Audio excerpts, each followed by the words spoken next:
Well, all right, everybody. It looks like I'm already experiencing some technical difficulties. Give me just a second.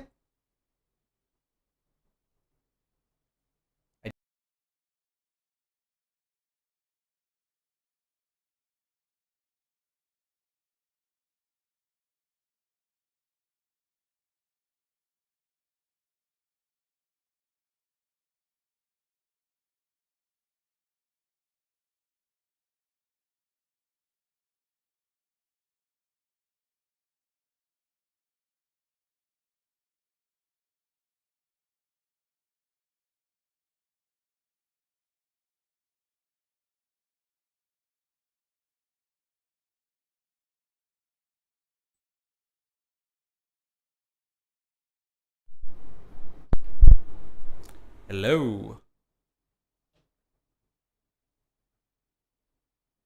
Can you hear me now? Or at least I hope so. What a way to start the show, huh? There we go. I think things are starting to work now. Hey, can you see this Yahoo behind me? This is Joey Ryan from the Pool Player Podcast. Okay. Yeah, in this camera here. Or actually, you can go stand in front of there. I'll just turn my face cam off. There we go. I think everything's working now. Had a bit of a technical difficulty there because we did have the power go out in my house, and so it looks like everything's good to go, at least from what I can tell. But as promised, I've got Joey Ryan from the Pool Player Podcast. I think what we're going to do here is we're going to have 2 exhibition matches. Because he is the higher Fargo rated player, so I'm hoping to humiliate the hell out of him probably right now. But if I can't do it, then hopefully Jesse can possibly do it. But we're going to do the Texas State Open race to 9 format, 9 ball in the spot, 3-point rule, and let's just see what happens. So pretty much, I know many of y'all might have some questions, but we don't want to bog the stream down too much with questions as of right now. Let's just go ahead and roll into the first set, and then in between the next set, we'll take a bunch of questions. Whoa, hold on. Before we get going, first, I just want to say I drove a few hours today, got about 5 hours of sleep. It's raining here, so it's humid. I'm from Arizona. I'm not used to the humidity. I'm just giving all my excuses. I haven't hit a ball in 6 months, all that stuff. So. And he's been practicing for an hour before we just went live. Let's do it. So, hope everybody enjoys the stream. And like I said, wait until this set is over, and then we'll be happy to take some questions as we take a break and let Jesse and Joey get ready to spar up. But yeah, let's lag and see who's going to break first. Let's do it.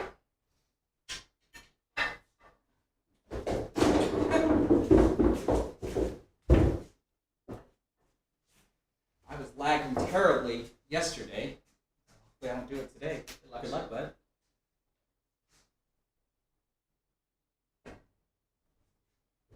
Hit a good one. How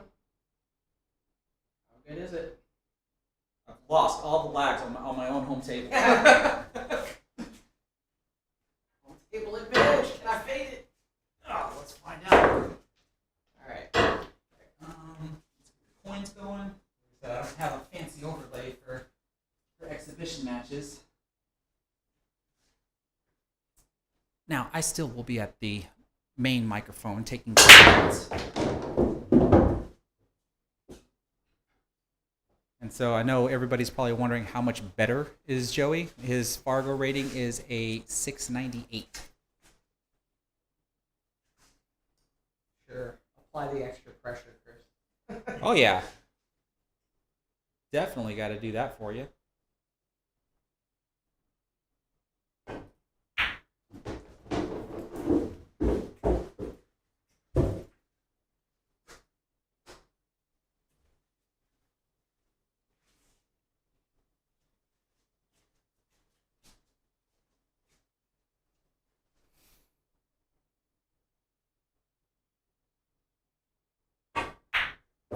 Looks like you already got a fan, Joey. Somebody by the name of Shorty Dancer has recognized you and says Shorty, what's up? Says you're a cool guy. Thank you, Shorty.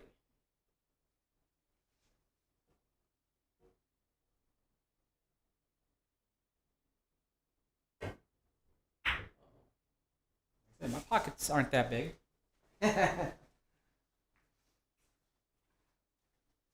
Now, like I said, he's already been practicing for an hour. We've just been watching him practice. I literally haven't hit a ball yet.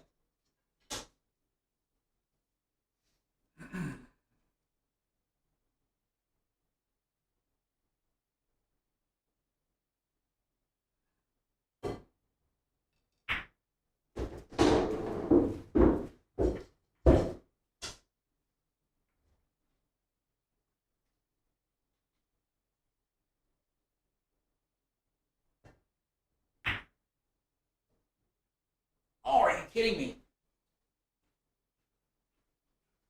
Might be in business. Well, I figured I got to give you a handicap.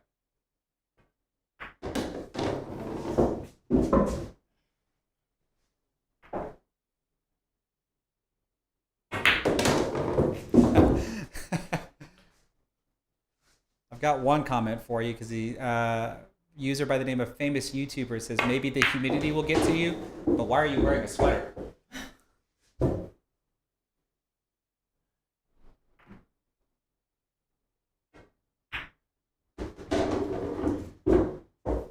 Referee, can you remove the magic rack? Oh, would you like me to remove the rack for you? Think it's going to be in the way?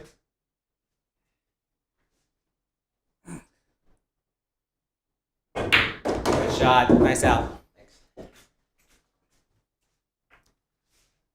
All right, everybody, you know the drill. If you're watching on YouTube, please give the stream a thumbs up. And if you're watching on Facebook, like the stream and then consider sharing it to your Facebook profile or your favorite pool groups. I would really appreciate it. And then, of course, go and check out any of the Pool Player Podcast Facebook and YouTube channels because we're streaming to there as well, especially if you've never heard of the Pool Player Podcast. Pretty much just doing this nice collab since Joey Ryan's in town.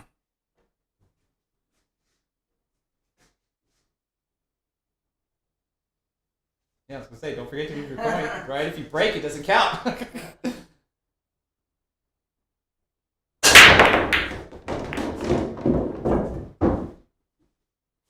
break.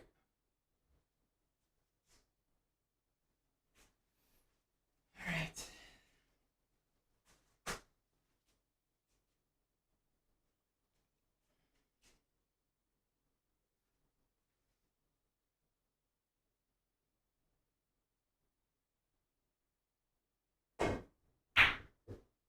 Ooh. Safety. Is that what that is? Most people try to make that ball. Well, you did get safe, though.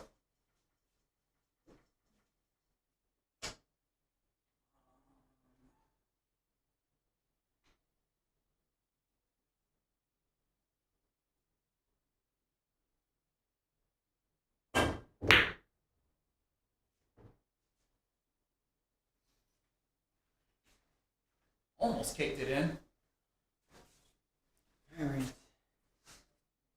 You got me.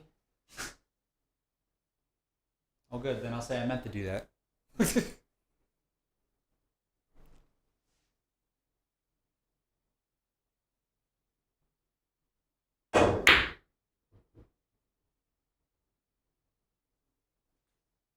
me back.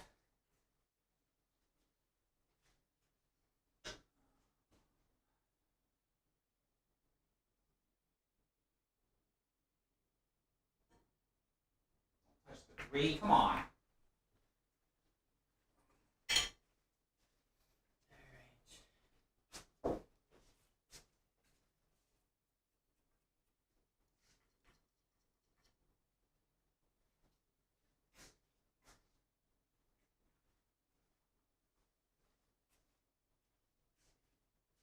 Well, that's actually neat. It tells me when someone is chatting on your channel.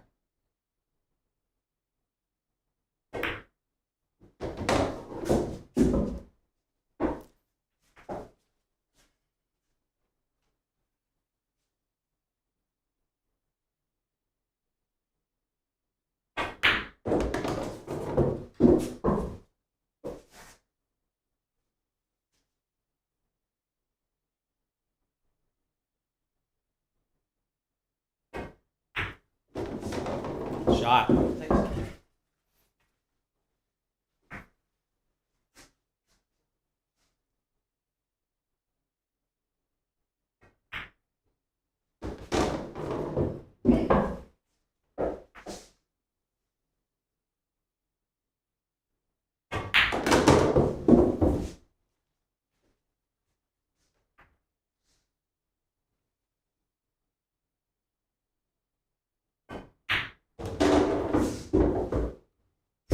Did I mention you have to bank the 9 out? I might have.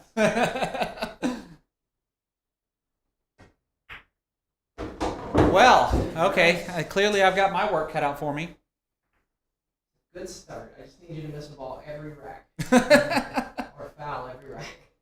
I think this is also kind of a good experiment though, because I think we can at least showcase, like what a 60/50 point difference in Fargo looks like. Like I said, Jesse and I are relatively the same, and you're pretty much like 50 or 60 points above us. At the end of the day, Fargo is just a number. I mean, you're not wrong. You're not wrong. I feel like we're missing a piece of chalk. I've got one. Oh. Which is mine. This one's mine. Use yours. Okay, that's two.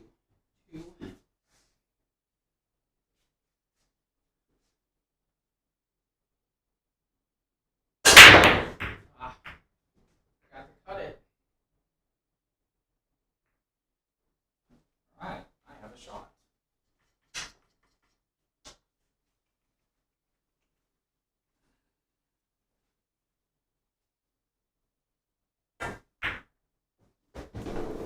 Guys, we really appreciate you tuning in, watching us bang balls around here. Chris is a really gracious host. I was just coming through Texas, and he agreed to have me over and play a set of pool. I think that's awesome.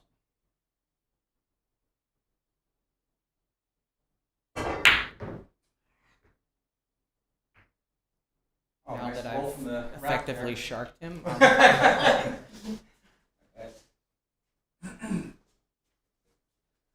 No, I'm just giving you your opportunity to showcase your skills off.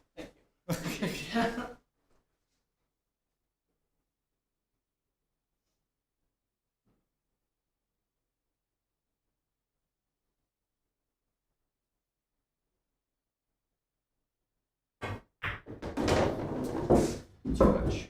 My fan base is already well aware of how I shoot. They've watched me play straight pool, and they've watched me play 9-ball and 10-ball.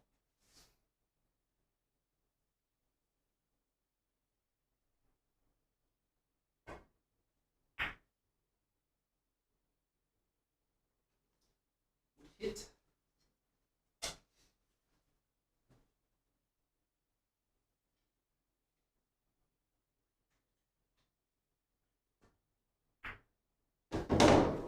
Get him now. Quit begging.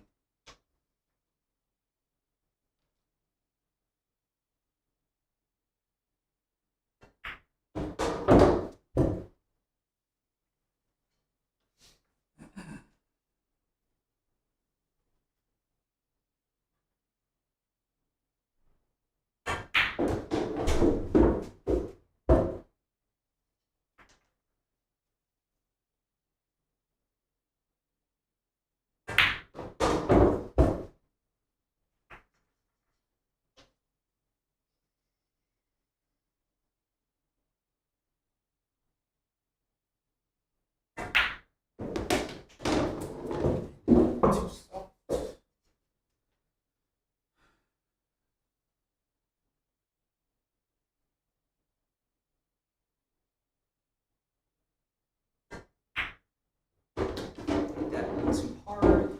Too soft. Too hard.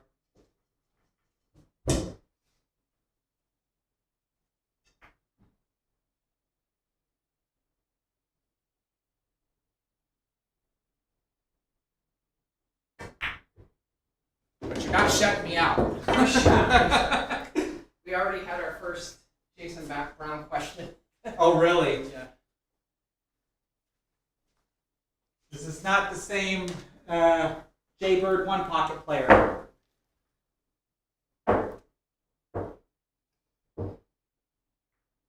Yeah, guys, we're here playing the same format as the Texas Open. If you guys haven't checked out the Texas Open, it's going to be at Skinny Bob's in Round Rock this week.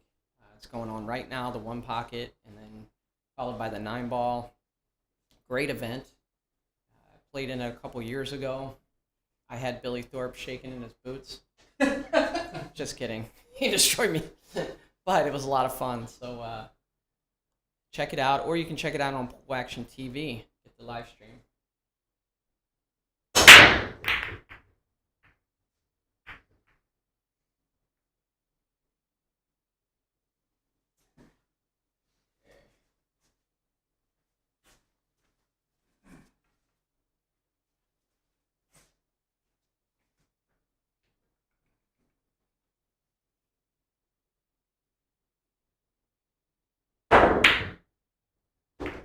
shot.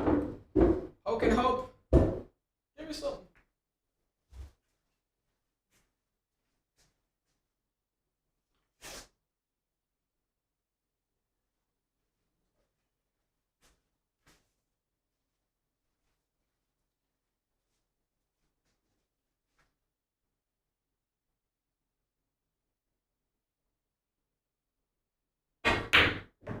Ooh.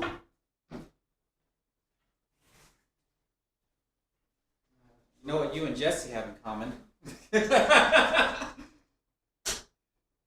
so many rolls on him the first set last night. Oh. It was ridiculous. The first half of the first set was all rolls. Yeah. I had to play that ball that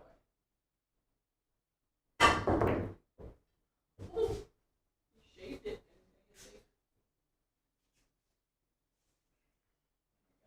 At least you can see it. I have to put an extension on. An extension on your extension?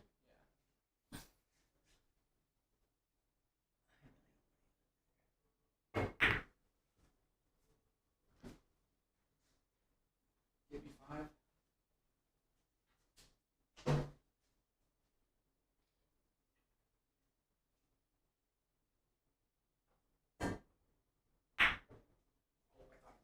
Not even close.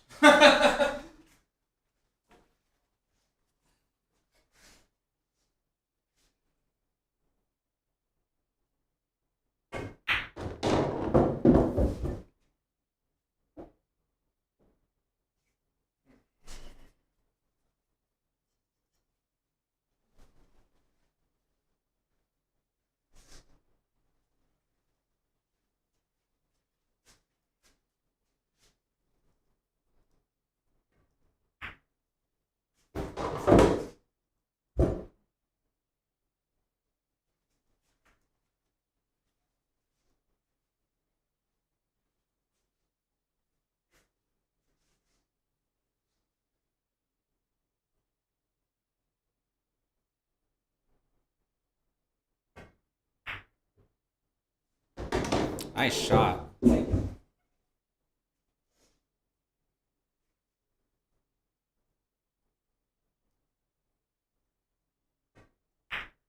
guy.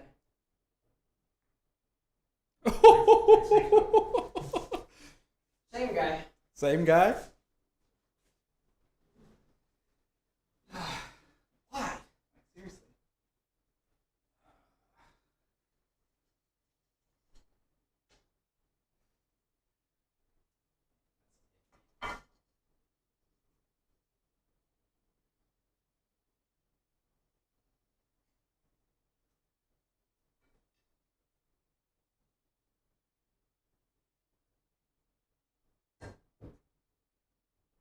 Oh, come on. What happened? Foul? Yeah, barely missed it.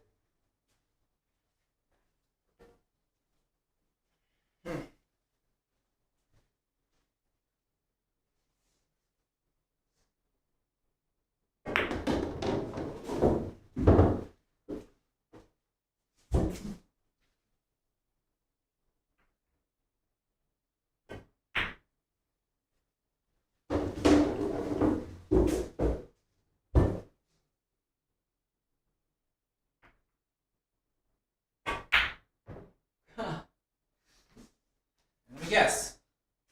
Same. Come on. At least I can see it.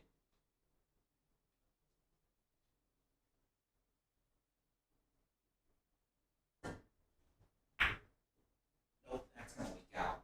And the viewers dropped down to 5. Well, if I want Not to, because of you. Because of me. if I want to add extra pressure, I mean, we do have 97 people watching on YouTube, so across all other platforms, it's got to be over 100. Thanks everybody for being here. We really do appreciate it.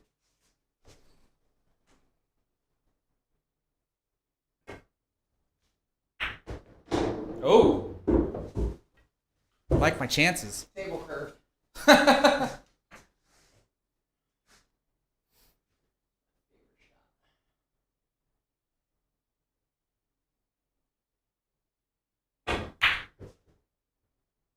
What, one pocket?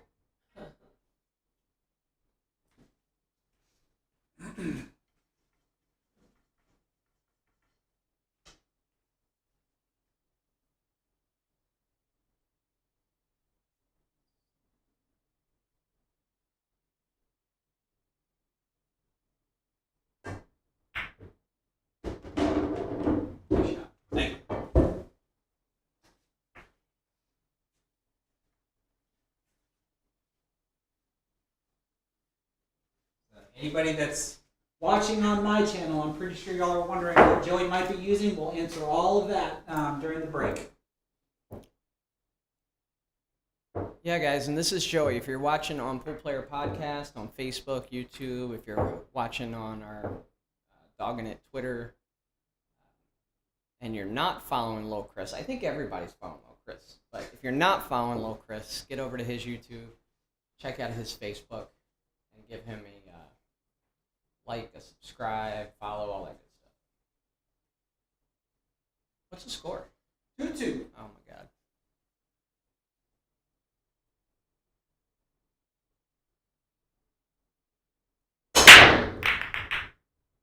Scratch him. Not quite. Yeah, I see a question in the chat there. I don't play APA anymore, but I was a 7 and 8 ball and a 9 and 9 ball. Although you probably can't tell. Good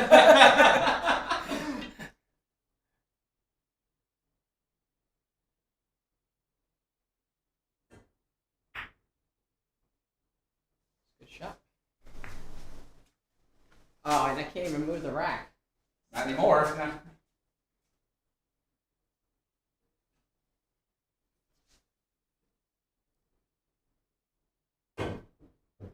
Nice hit.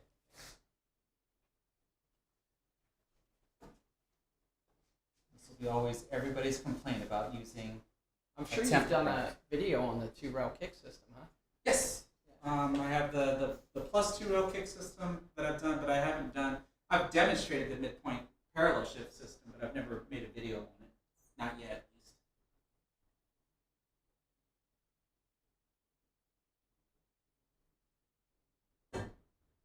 All in due time. Oh boy.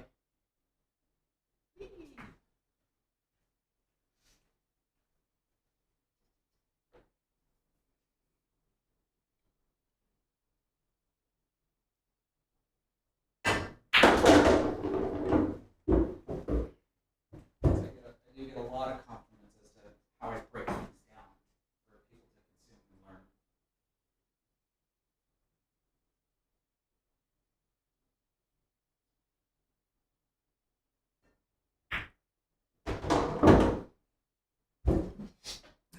I do not play much straight pool at all. I did compete in the Maryland State Straight Pool Championship back in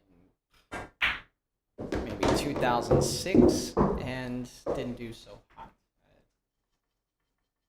That's all I ever play now, because I'll be going right back to it after the open. New favorite game.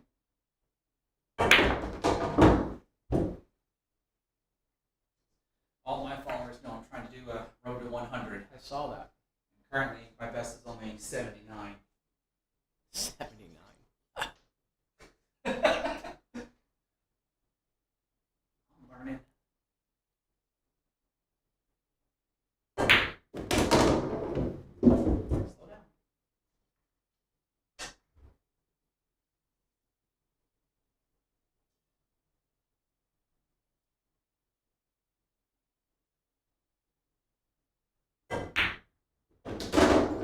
Wow, overspun.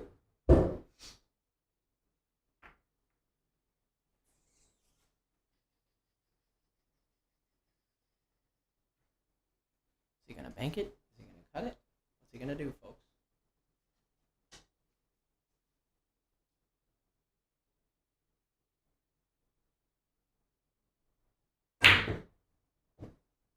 Not even close. Oh my gosh. I can't see this far.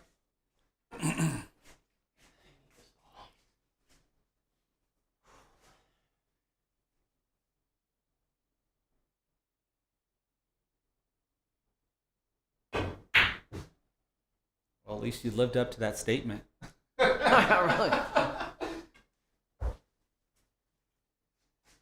Oh, all right.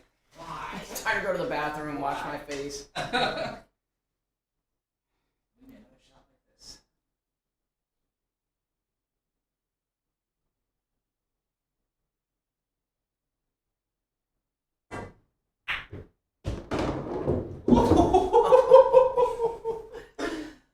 I deserve that. Don't leave me a cut shot. All right, while this is going on, Chris, what do you think in terms of who do you like to win the Texas Open this year? We talked about that during our last one, or last night during our last stream, and Hopefully you remember what you said. well, no, I do, because and it was to this day that I would still have to say that I think Federer is the favorite to win. Yeah, he's kind of winning everything he plays in these days. Pretty much. Him and Christina already at least won the Jack and Jill Scotch doubles. I'm not watching on Pool Action TV, so I don't know how he's doing in the one pocket. But considering that I've seen him do fairly well against Tony Chohan before, I imagine he's probably holding his own. Yeah. Because I do know that Fedor went for, I think it was 3,500 for the pick of the litter, and then Alex was the second pick of the litter, and then Tony Chohan was just bought for the same amount as the pick of the litter. Kind of crazy. Yeah.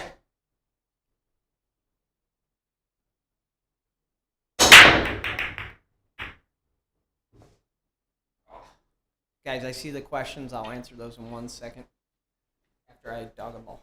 This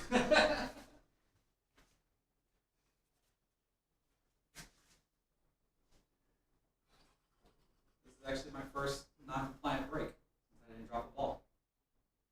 But I broke try, so it doesn't matter. Where are you going? Right there. Yeah, curious to hear you guys who you like in the Texas Open this week down here in Round Rock. Ron Johnson, I play with. What happened there? What do you mean what happened there? It was a carom shot. Carom shot? But I didn't reap any benefits from it. Let's see if this 9-ball falls, though.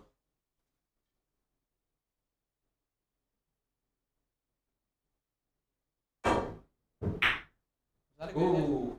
I'll leave the judgment up to you. Jesse? Or ask the Jesse, ask the was that a good viewers hit, to- guys? Hey, we're going to let you know what we're playing with on the break, so hang tight with us. I think he fouled, but I'm going to let him slide because it is his house.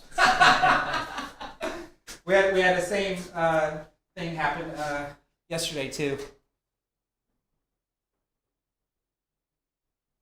You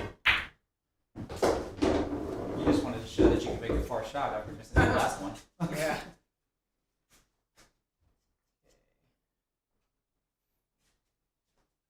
It's going to be a little tricky.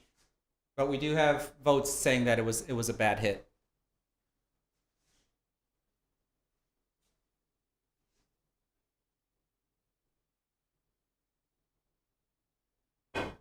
Good shot.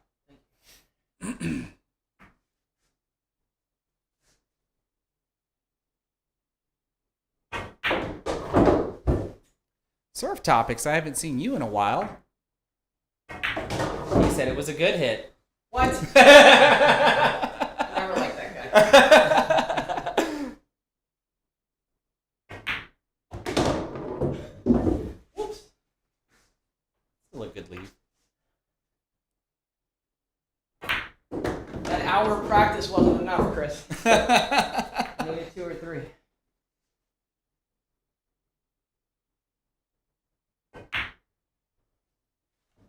Nice.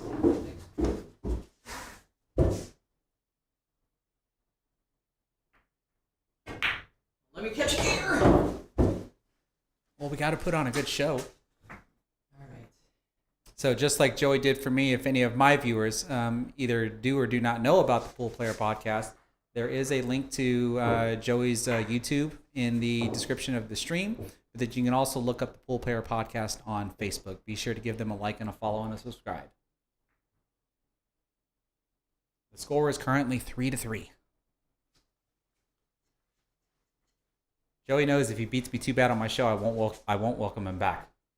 And I won't get chicken wings. Nah, this is all in good fun.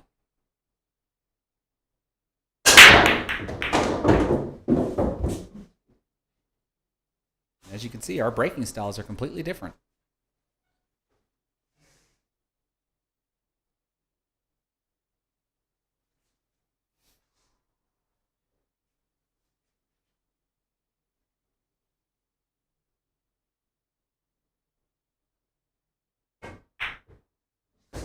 shot.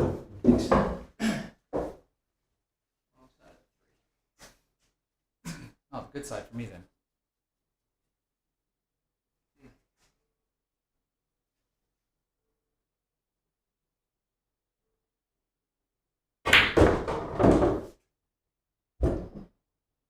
Nice inside spin shot. Yeah, so Reese Lewis, I see your question since you're wanting to come back to playing full after taking a 15-year break and you're wanting to know what kind of cue you want to buy. I mean, recommending equipment is just something we can't do, really. I mean, we all like what we like. Nice shot. We all like what we like, and what we like you might not like. So it's just hard to say that I can recommend one gear, and Joey can recommend another, and Jesse can recommend another, and you might like one of them or you might like none of them. But as Craig said, the true answer is going to be the one that you like and the one that you can afford. You went for a safety? I couldn't do much. He says he couldn't do much. Gotta hold this guy down.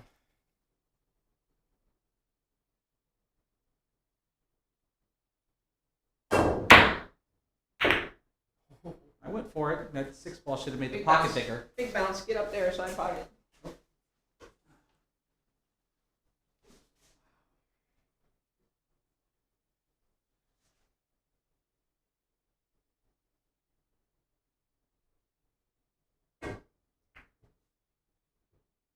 Ooh, he overcut that one.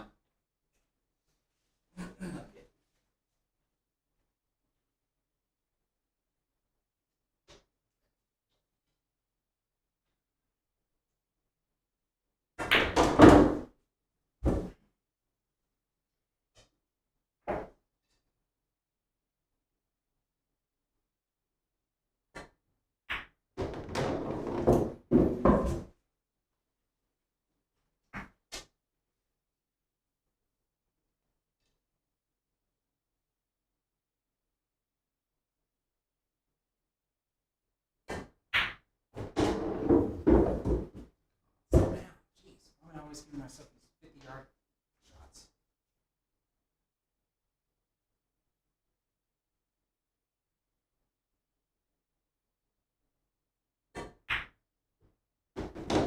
Thank you. Making it harder than it needs to be, though.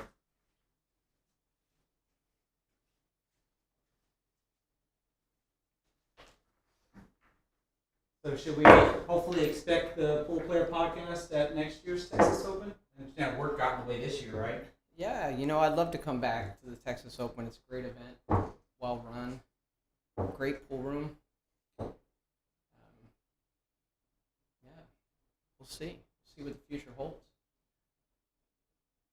Chris has said a couple times about Pool Player Podcast YouTube, just to let you guys know what it's all about if you haven't checked it out. It's really, I started it with the idea of interviewing top players for a couple reasons. One, to really highlight them. I met a lot of pool players in the 30 years I've been playing competitively, and just right there. You were left or right? I was that side. See, he tried to steal my coin. See how this goes? It's little tricks to get in somebody's head and try to do it. But met a lot of pool players, and sometimes we don't always see them in the best light, just losing a match, or we don't always catch them at their best of times, right?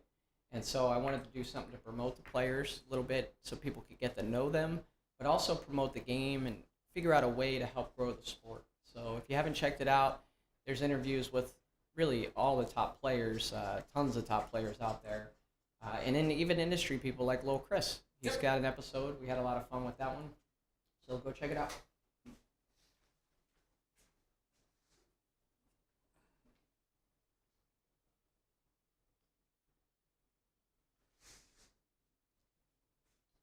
Two ball goes in like 1.5 pockets.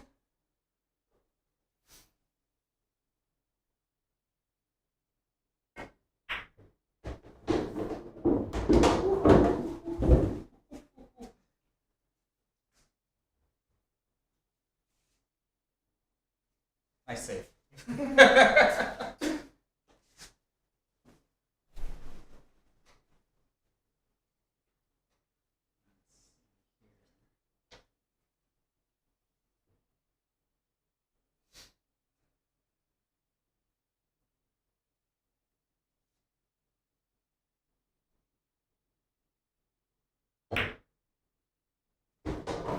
Yeah, thanks, Marshall. I appreciate that. That Tyler Steyer episode was great. I think it was episode number 3, and actually, he was great to work with. And if you know anything about Tyler, if you've seen him at events, he's pretty intense. He's pretty serious. So he's exactly the example of someone that I was hoping to promote on the show because he was so easy to work with. You know, working with these guys sometimes it's hard to get them locked down with their schedule, or sometimes they just don't want to do it. But Tyler was great to work with, and so check out that episode.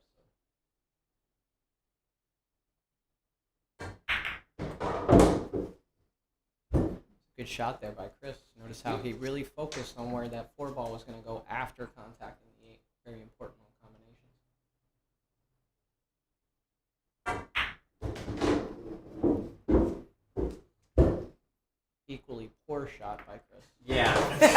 As soon as it flinged off that short round, I'm like, I'm in trouble. I'm in trouble. Same guy. Exactly, same guy. That or you're rubbing off on me with your last scratch. Scratch what are you talking about?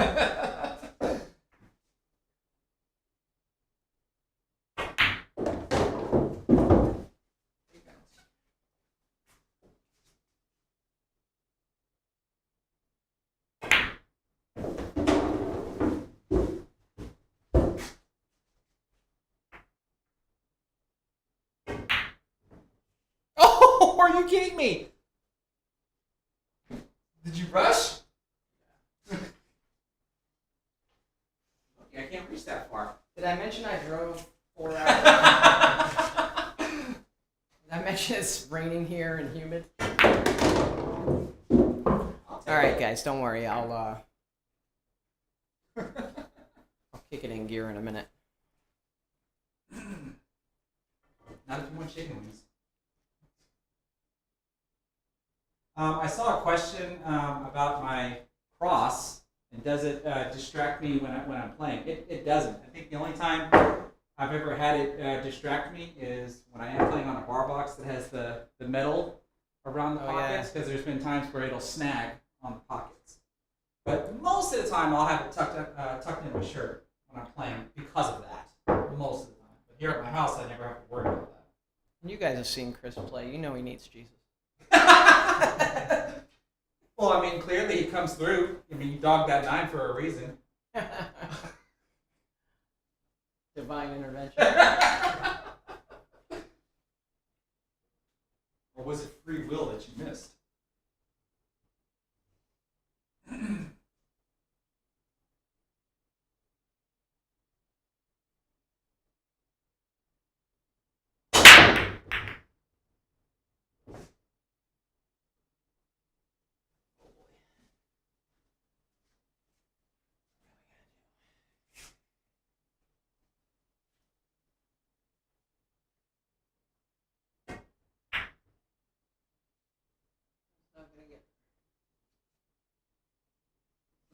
You can dog it again.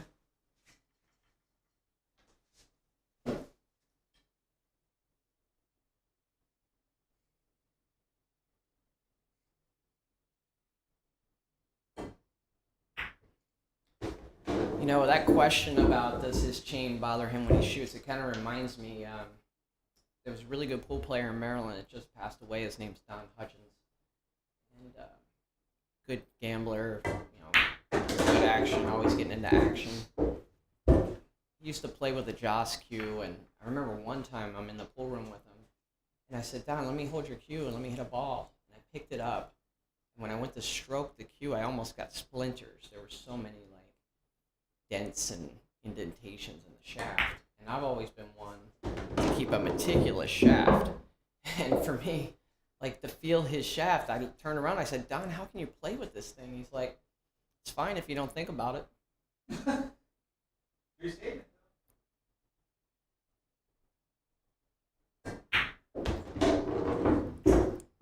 Absolute true statement.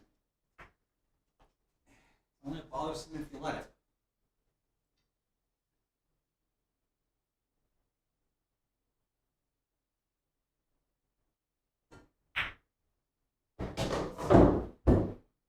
Item, hook 'em.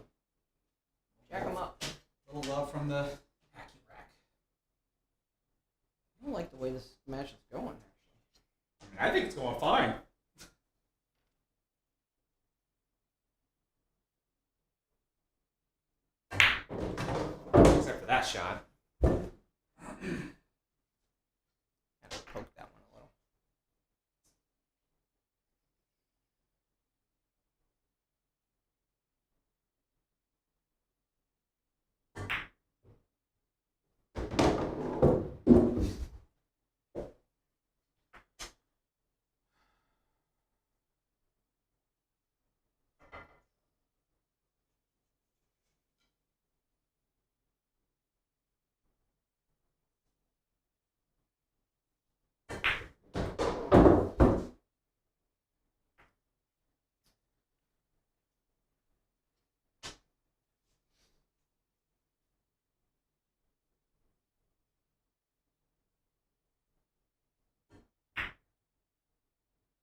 Oh boy. Oh boy. Guys, what you'll notice there, he gets out of line. I think it was the 6 ball pretty bad. But in pool, you're always really one shot from getting back in line. Yep. And he bared down, made a good shot, got back in line, and was able to run out. It was a great job. Thank you. You see so many people get out of line on a shot, and they just storm around and throw a Fall hissy apart. fit. And it completely takes them out of their game, so they can't pull off that shot to get back in line. So I guess that's my unsolicited piece of advice. If you get out of line on a shot, just stay calm, figure out what you need to do on that next shot, get back in line. Can I get a scratch? No. You got one last I wonder if that 4, the 4 passes 5.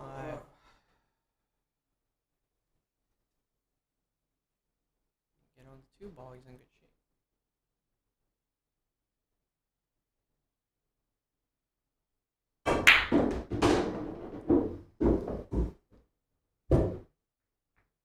Close enough. Not exactly where I wanted it to land. Chris says close enough for government work.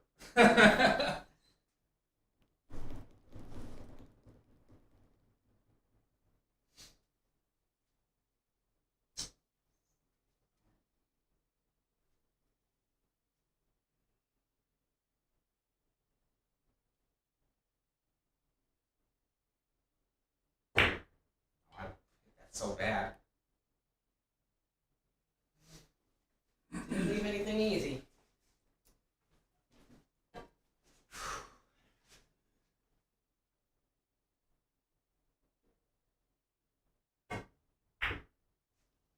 Good shot. It's go time, baby.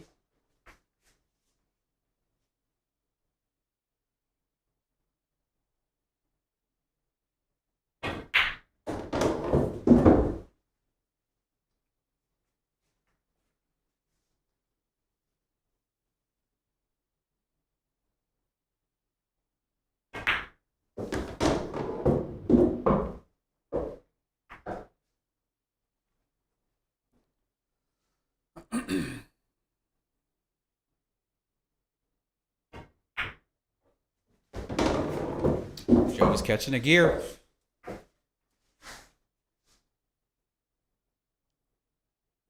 Get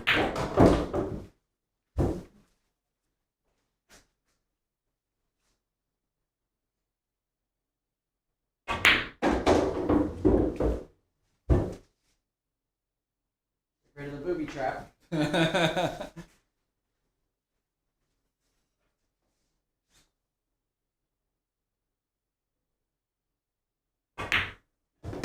Nicely done.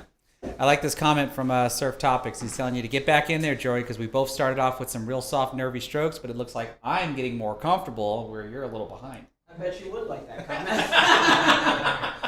Oh boy. This guy.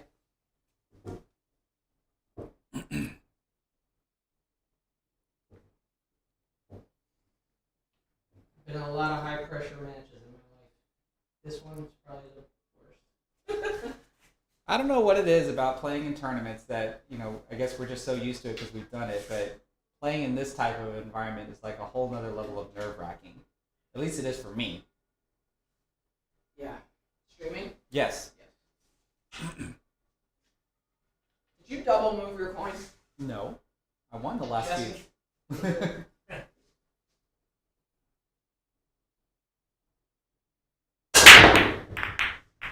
Thought I had that one. Also, you're trying to go for the one on the side. Yeah.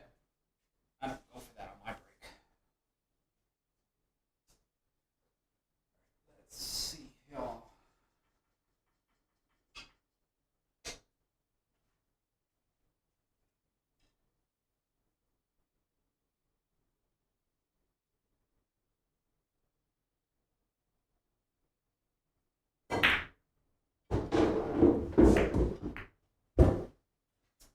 Take it.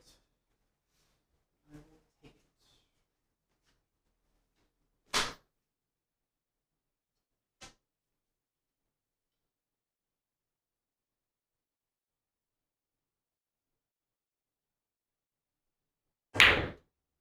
What a shot this guy just hit.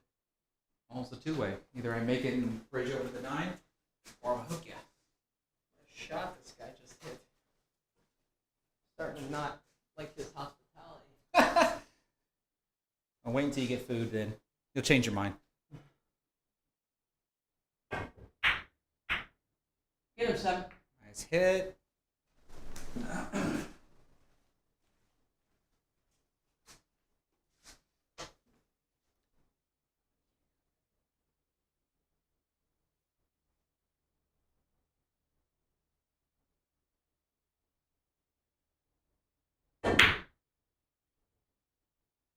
Well, looks like he had a good shot.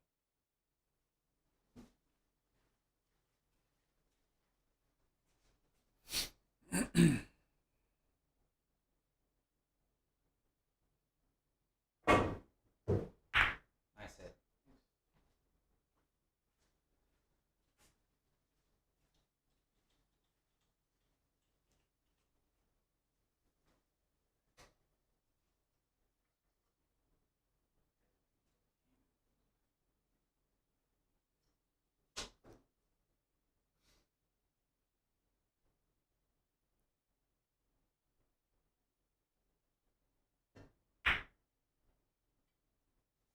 Ouch.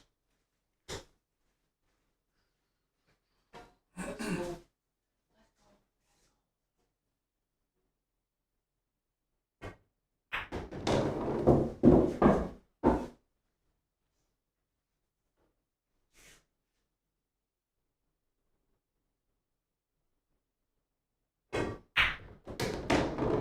Get him, 9.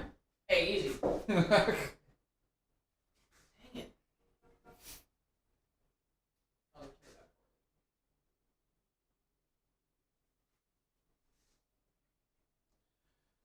for you.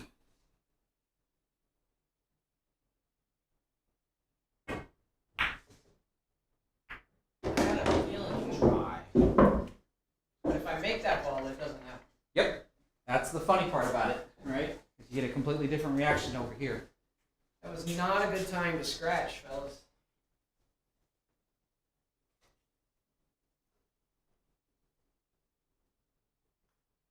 I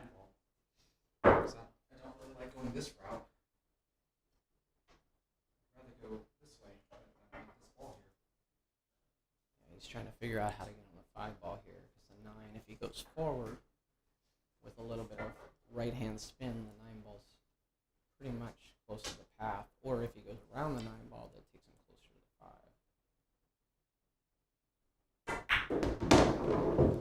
5. So he shoots the less desirable. Yep. Shot.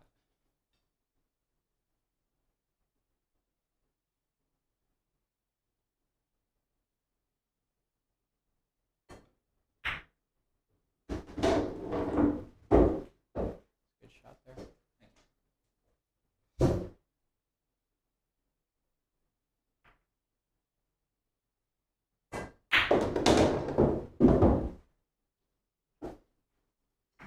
Right to the center of the table.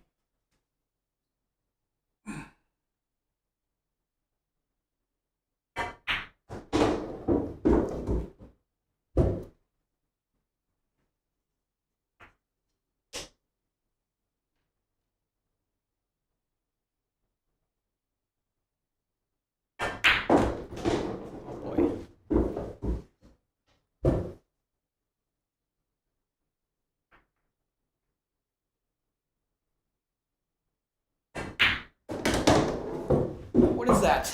That's Four? 7. 4? Huh? That was 4? Oh, 7?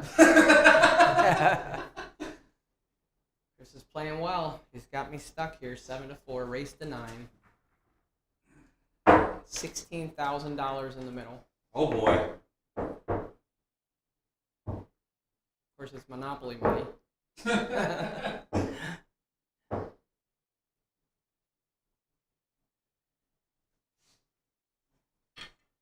Guys, thanks for tuning in on this Tuesday evening? Is it a Tuesday? Well, I have to extend my thanks to you for reaching out, saying you wanted to hook up. Because what? I think it's been since what? You weren't here last Open, were you? Was the Open? Yeah, before last that? time I saw you was 2 opens ago. Yeah, so that was two About years 2 ago. Last years time we ago. saw each other face to face. Yep. Ooh, You know, I have to say something about that, though. We saw each other face-to-face like 2 years ago, but anytime I ever have a question about technology or live streaming or anything, Chris is always there. He's a super cool guy, helps out. He's just a jerk. When it comes to playing pool with him. I'm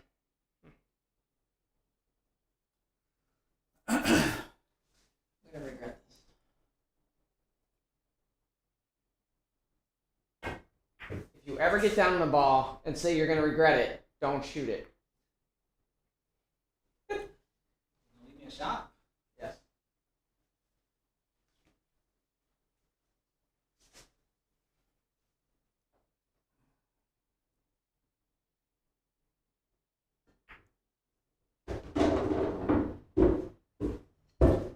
Pulls a John Mora, breaks out the left hand.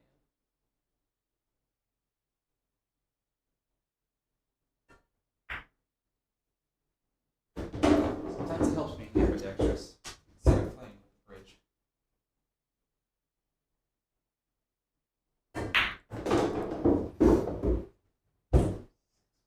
It's an important rack here.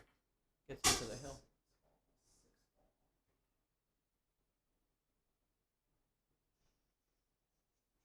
Dilemma here is what to do with the green 6, which I am not going to commentate on that.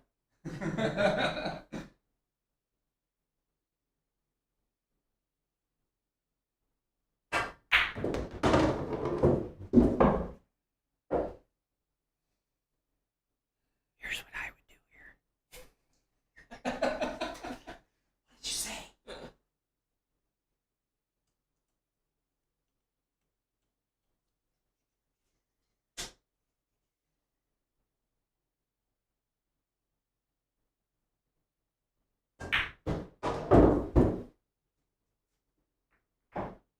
Ah, come on, you went too That far. was a good try. Not the way I would have played it, so we'll discuss that. That went just a little too far. Make the 7 though? I think the 7's too far behind it. Maybe I can. I think I can.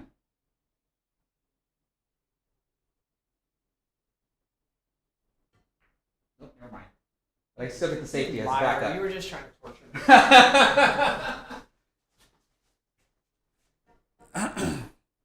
Oh boy. Is that what you got for me? You come with a shot here. I don't know if the kick shot off the 7 is there or not. Apparently, he doesn't have to go off the 7. I don't think he knew that.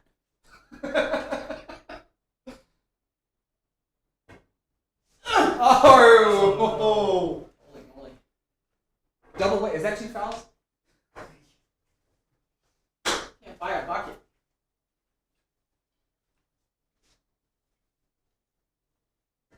Oh, crap. 9 ball. All right. Well, just wanted to showcase the air rush is all. Those of you at home, don't ever do that. Ever. This is a very good player that, Here goes the jump shot, folks.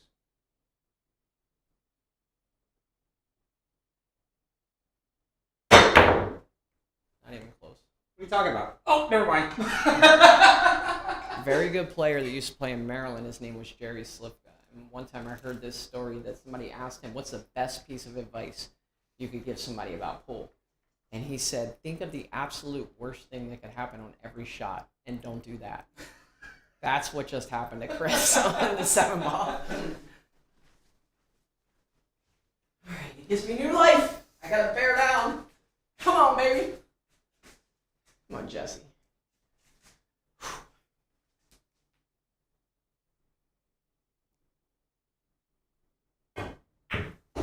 Shot. Oh no. Watch the scratch. Watch the scratch. Not even close.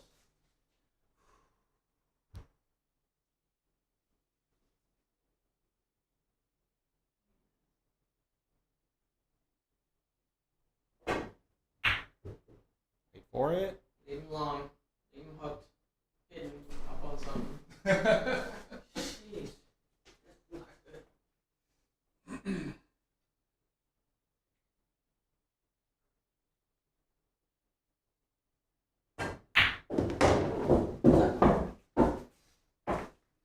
Not quite. Alright, guys. This is not going as planned.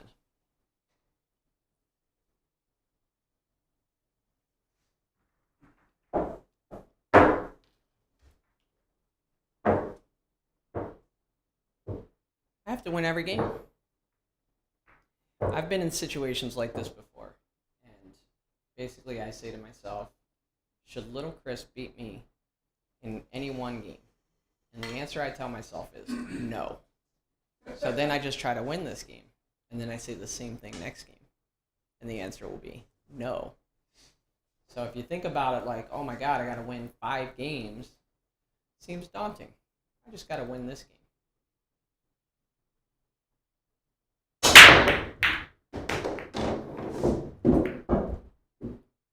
So if I break and run, though, does that change your scenario? Well, yeah, I will lose then. I've yet to do that yet. I had 4 chances yesterday, blew all 4 of them. This looks like a pretty good one, so I hope I don't blow this one, even though I'm already jinxing myself talking about it.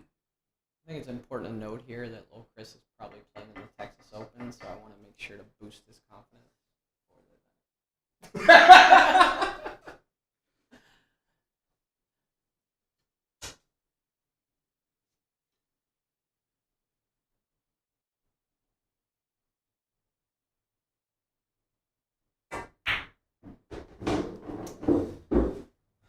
Curious about the 5 ball, though.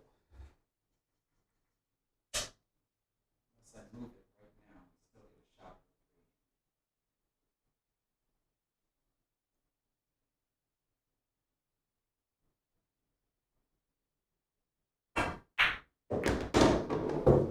Well played. That makes it a little bit easier, though it makes my 3 ball a little bit harder.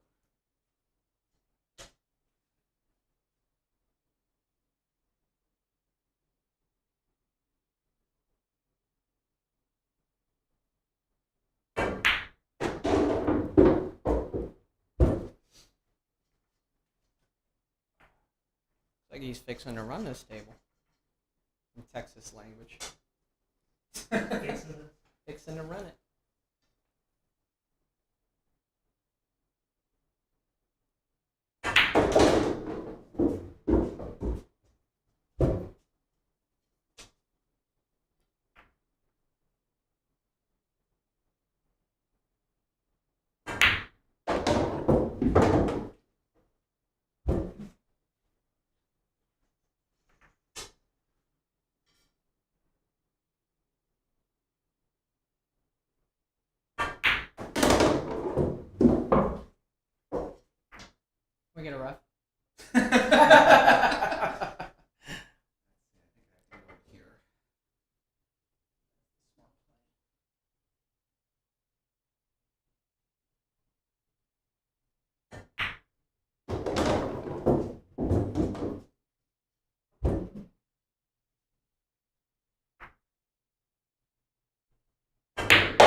excellent shooting by Lil Chris. Good job, buddy. Good match, man. Now, Joey Ryan, the one thing I know that's on everybody's mind. You don't mind coming up here with all your equipment. Oh boy. What are you playing with? This is actually going to be like the ultimate showdown when you reveal your equipment. Just talk right into that microphone right there. Awesome. Yeah, so I play with a Q-Tech Avid. It's a great entry-level Q. I had a little bit of customization done to it to get this leather wrap put on. And I play with the little smart extension, the 3-inch. And I play with the Synergy 12.5 shaft.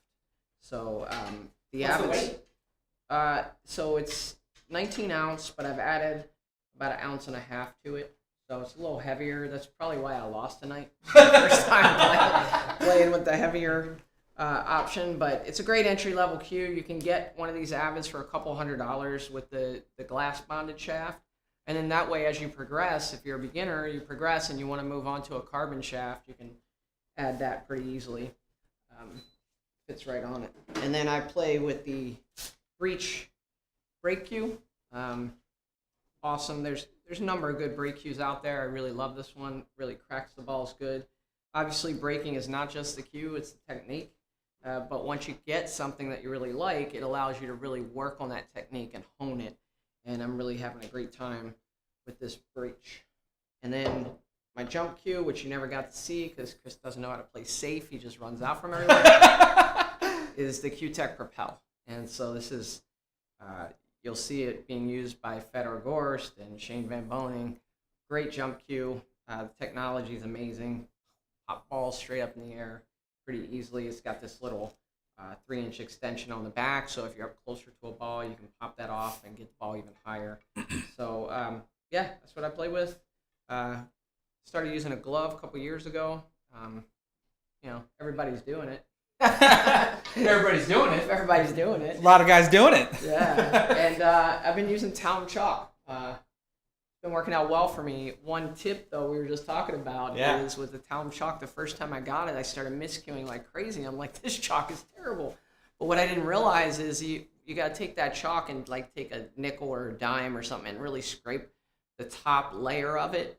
Don't worry, it still lasts forever. But once you get down past that hard layer, then it's nice and soft. It stays on your cue. And the best part is it doesn't gunk up and make the balls icky or absolutely have a lot of chalk on them. So yeah, that's what I play with. You did get a question on, I think this is coming from your Facebook page. This is from John Todaro. I hope I'm saying that correctly. He wants to know which Avid is that. Like, do you know the model number? Or? It's the darker one. I think there's two of the darker models. One is the Florian Q, the trick shot artist. This is the other one. So if you go to qtech.com or check out any of the big retailers, Cyberts or any of those, you can check it out. But I'll get a little closer to the camera here so you can see it's that dark wood and it's got the black points on it. I don't know the model number. Maybe I should. Let's see here. I like this comment from Patrick Neal. He says, "Look on the bright side, Joey. You made 0 mistakes that last rack." That's true. It's the best rack I played. Yeah, so does, like I said, we're going to take a small break here. Does anybody have any questions, either, like I said, for myself or Jesse, who's going to spar with Joey next after this small break? Like I said, I think this is kind of the ultimate showdown here because it was Predator versus Q-Tech. Oh. And at least this go-around, Predator came on top.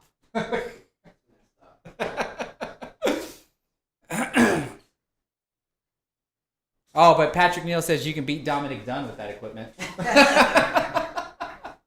Funny story about Dominic Dunn. He comes up to me in Las Vegas last year and he says, "I'll play you one rack for $100." And so I said, okay. And I was scared to death, but I beat him. Oh, that's too funny. That's too funny. Let's see here. I'm going to glance around to see if there was any questions that might have rolled by while we were playing. I'm going to stand here and just occupy the table so Jesse can hit any balls. I want him as cold as possible.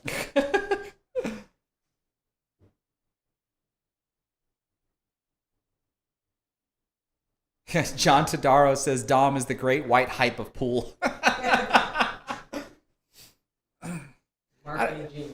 You know, I probably would love to see Dom and Cleary go at it again. I thought that was a fantastic like marketing event, and then of course just the game itself I thought was very fun to watch. I'd love to see them go at it again. Well, you know, it's interesting because if more people, like, if you think about it, the top players, sometimes they even have a hard time posting on Facebook or updating people, you know, but the way that match was marketed, I mean, I'm sure there were people that logged in and were like, who are these donkeys? Yep. Because they looked worse than I just looked right there, you know, missing balls occasionally. But the point is, if the top players could learn to market like that for their sure. matches, man, For sure. or have somebody who could do that for them. For sure. Know, No, for sure. that would be great for the sport. Let's see here. I know we covered this before, but it looks like we got someone new turning in. We got Bubba Wells on my YouTube wants to know, what is your APA ranking, your Fargo? Well, if I say it now, nobody's going to believe it. But I'm a 698 Fargo, and I was a 7 and 8 ball and a 9 and 9 ball. Yep. And so that still can at least show like the disparity between Fargo and even APA rankings, because I myself am also a 7 and 8 ball and a 9 and 9 ball for the APA rankings, but I currently hold a 629 Fargo. But that's not to say just because like I can humbly admit that Joey's a better player than me. You know, whether or not he's been playing as often as I am, because we both work and everything else. But even when he was here, the last time we played at the Texas Open, all of our sparring matches, I was just getting my butt kicked and learning a couple of things. I have home field advantage. Joey's been driving all day, like you said, so it's like it's humid. Yeah, I mean, these you can call these excuses, but they are factors. You played great, Chris. I appreciate that. But I think this is a valid point that we need to talk about, right? A lot of folks, maybe folks tuning in here, are thinking, well, I don't know if I can beat that guy. They're 50 points higher in Fargo. But Fargo is just a number, right? It's a rating. Just like in chess, you know, not the better player does not always win. Anything can happen. That's why they play the games. Yep. Right? No, for sure. So, you know, I would say that to take that to heart, and when you get out there and you challenge people, you're going to get better playing better players. There's no doubt about it. Now, not getting your head beat in every single time, but if you really are a student of the game and watch from the chair and see what the better players are doing, and you're going to beat them more often than not. Yeah. There's a lot of times, even before Fargo rate, players that didn't play quite as well as me, or, you know, they would beat me. Yep. And I'm like, doggone it, that was an upset. And then I would beat players I wasn't supposed to beat. You know, so just focus on each match one at a time. Forget the numbers. Just get out there and play. You reminded me of something with what you just said about, you know, lesser players would top you, or you would top, you as a lesser player would top someone. And didn't you say, I remember in an old conversation we had, I think it was either during my interview or just during just maybe a general conversation about goals that you would have in a tournament, to where like you want to beat at least one top player if you're in a tournament event. Didn't you say something like that Yeah, before? I used to play on the Planet Pool Tour, and one of the worst years I ever had was I beat everybody that I was supposed to beat, and I lost to everybody I was supposed to lose to. So I'd get to like the first or second round of the money, and I was a pretty good player, but I wasn't really threatening anybody. And I remember just feeling empty that year, and I was like, something needs to change next year. And so what changed is I set a goal for myself, and I said in every tournament that I play in, I want to beat one player I'm not supposed to beat. And I did it for the entire season. And I didn't win an event on that tour. There were some of the top players on the East Coast on that tour, but I finished a lot higher, some you know, thirds and fifths, and you know, but really for me, I beat players that season that I really didn't think I ever had a chance to beat. And one of the things that I attribute that to is so much of this game is mental. Right? My son plays competitive soccer, and sometimes he can psych himself out, and I tell him the same thing. You have to believe that you're going to win. You have to trick yourself into believing that you're supposed to win. So if you get into a match, like this match with Chris and I, he believed he could win, and he won. If he didn't believe he could win, he would have missed a few shots down the stretch. He wouldn't have ran out that last table, and I would have won. We see it happen all the time. Absolutely. So when you get in a match, and in that match, you're like, oh my gosh, I'm supposed to lose. As soon as you say that to yourself, you need to check yourself and change your mental attitude and say, you know what? I'm supposed to beat this guy. I don't care if his name's Shane Van Boning. I'm going to beat him. Now, you're probably going to lose. You have a better chance to win. No, I couldn't agree more about positive attitudes. I talk about all that even at the amateur level, to where you don't want to defeat yourself before you even get on the table.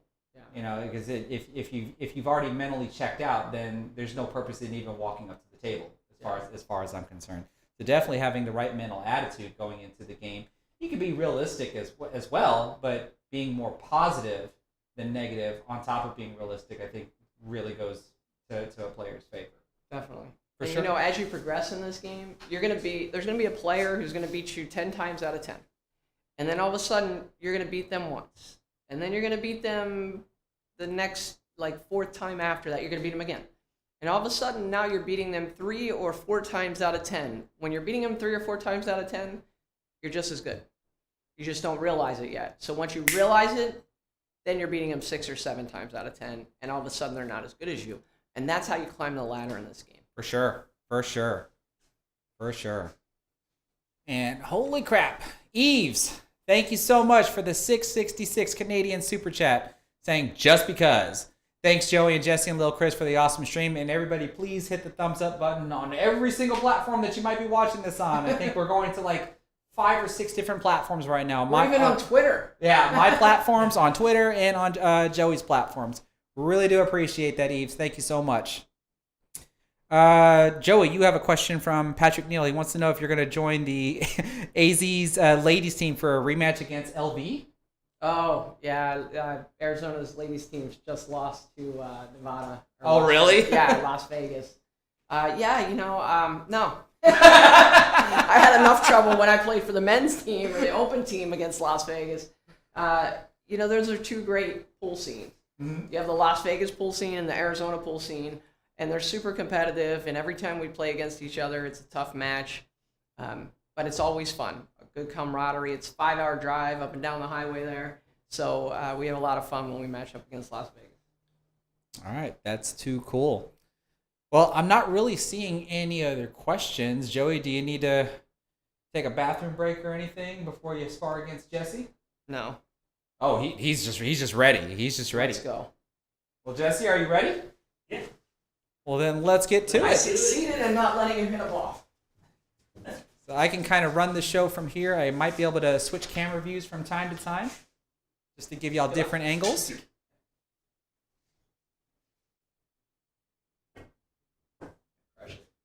So did you. Who crushed it more? Okay, good luck.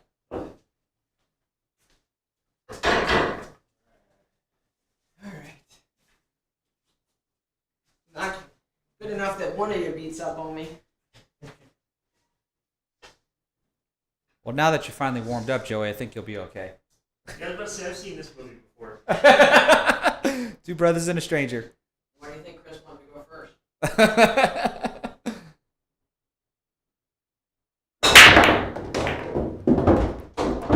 As you can see, folks, Jesse and Joey use the same break style.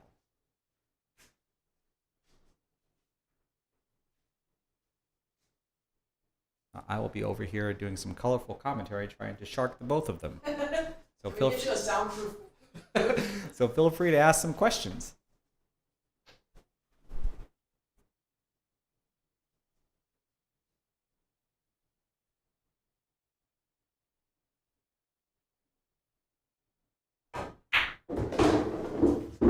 Should be interesting. Watching Joey play, you're a much faster player than me, so Oh, really?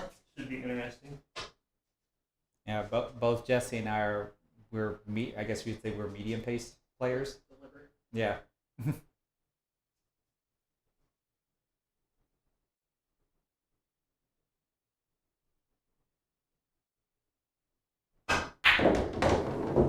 Good shot.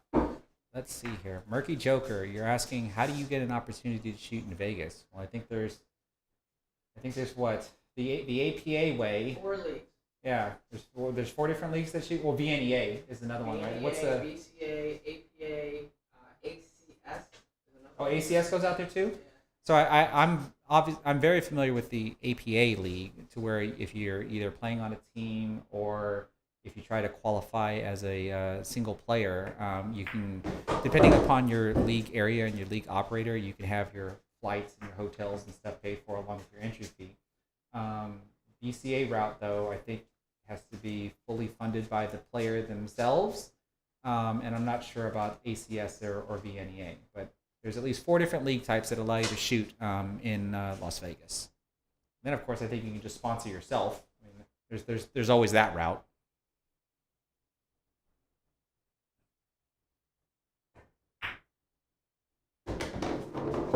Get there.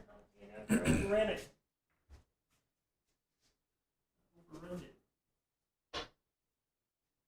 Oh, thank you, Patrick Neal. He's saying there's ACS, APA, VNEA, BCA, and USAPL. You got five different leagues that you can attempt to join and attempt to make it to Las Vegas. That looks like a one pocket player. Overran it again.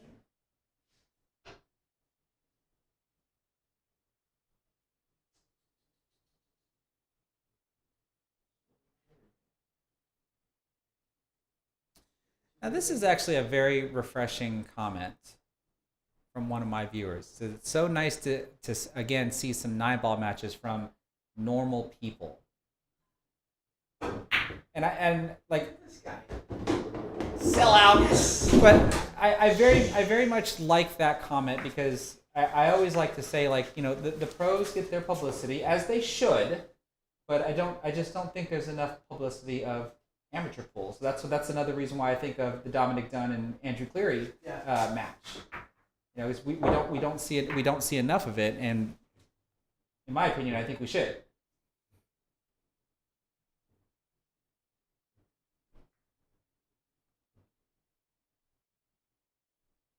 I could just play as well as I played in that first game.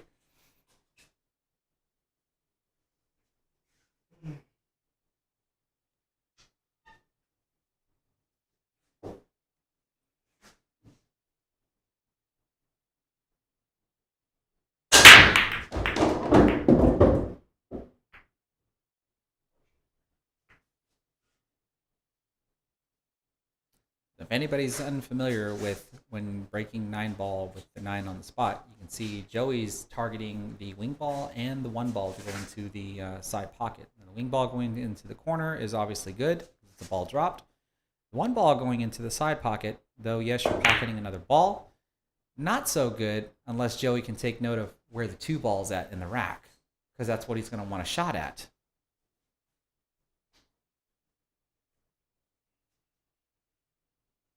Now, me and a couple of other buddies, we're actually trying to study the 9-ball on the spot break, especially even from the Matchroom break box, to see if it's still solvable. Current findings are yet to be determined. Need more data. Yeah, need more data.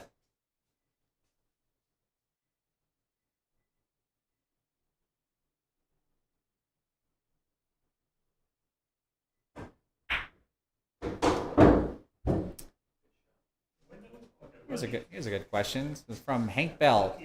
Says he's getting serious about pool again. He just got a stick that's coming in the mail. It's a McDermott. What do you do next? Well, chances are you're going to need a case to carry that stick in. And I don't think you want to carry it around in the box that it's going to be shipped in, or it might come in a Q sleeve, I guess. And I suppose you can carry it around in a Q sleeve, but generally speaking, I would think you'd want to have a case for it, because then more than likely after that stick is probably going to be a break stick.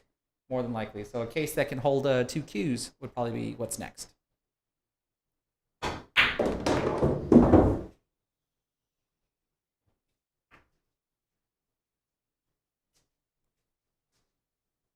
Running everything shape on accident. I wish I can highlight your chat there, Patrick, since he's on Joey's stream. It says the key to solving Matchroom Pool's rack is changing your name to Fedor Korst.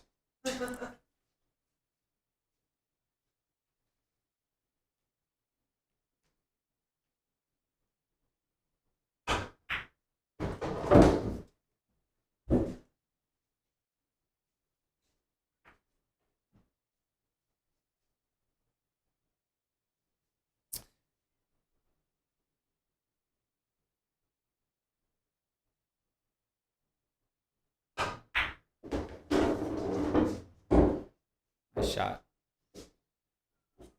do you have any predictions for this match? Ask the audience. Ooh, yeah.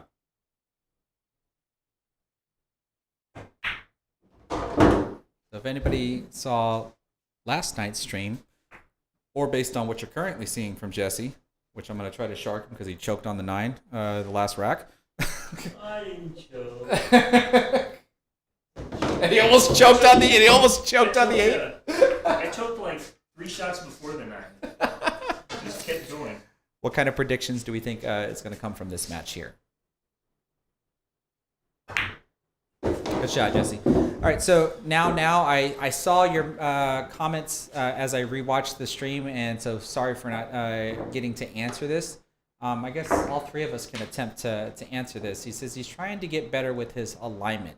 Now, he's trying to use a drill that he saw from Jasmine Ocean, and I guess I'm having a hard time understanding the issue with alignment when you say that. Like, when you say alignment, are you talking about how you approach the shot, or how your whole entire body is aligned when you're cueing? What issue are you having with your alignment?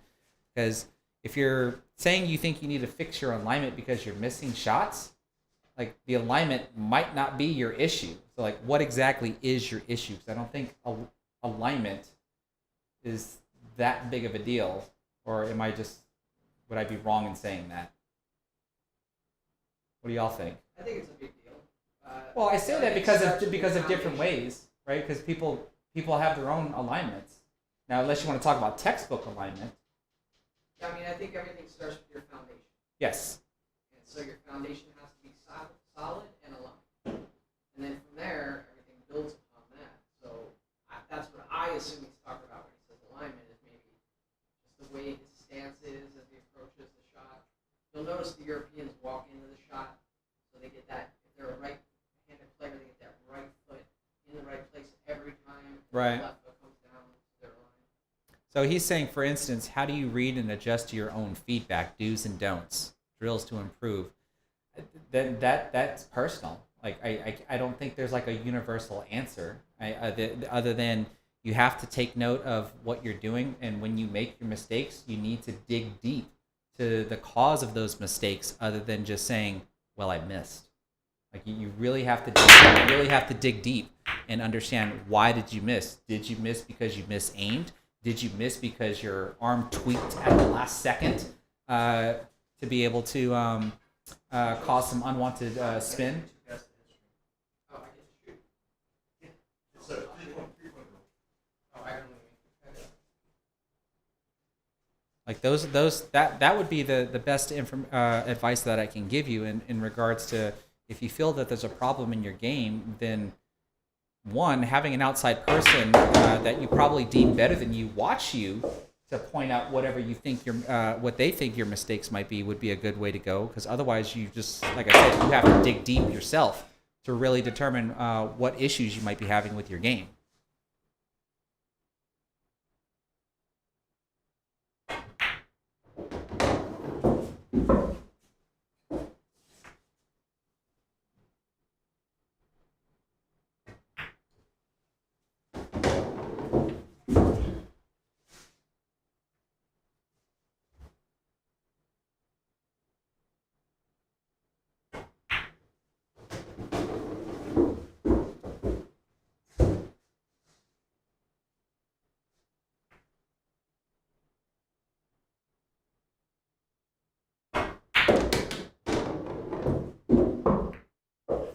It's not ideal.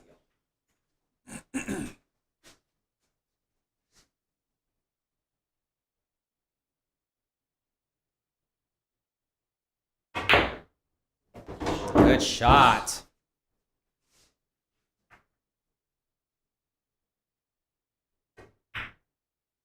Nicely done.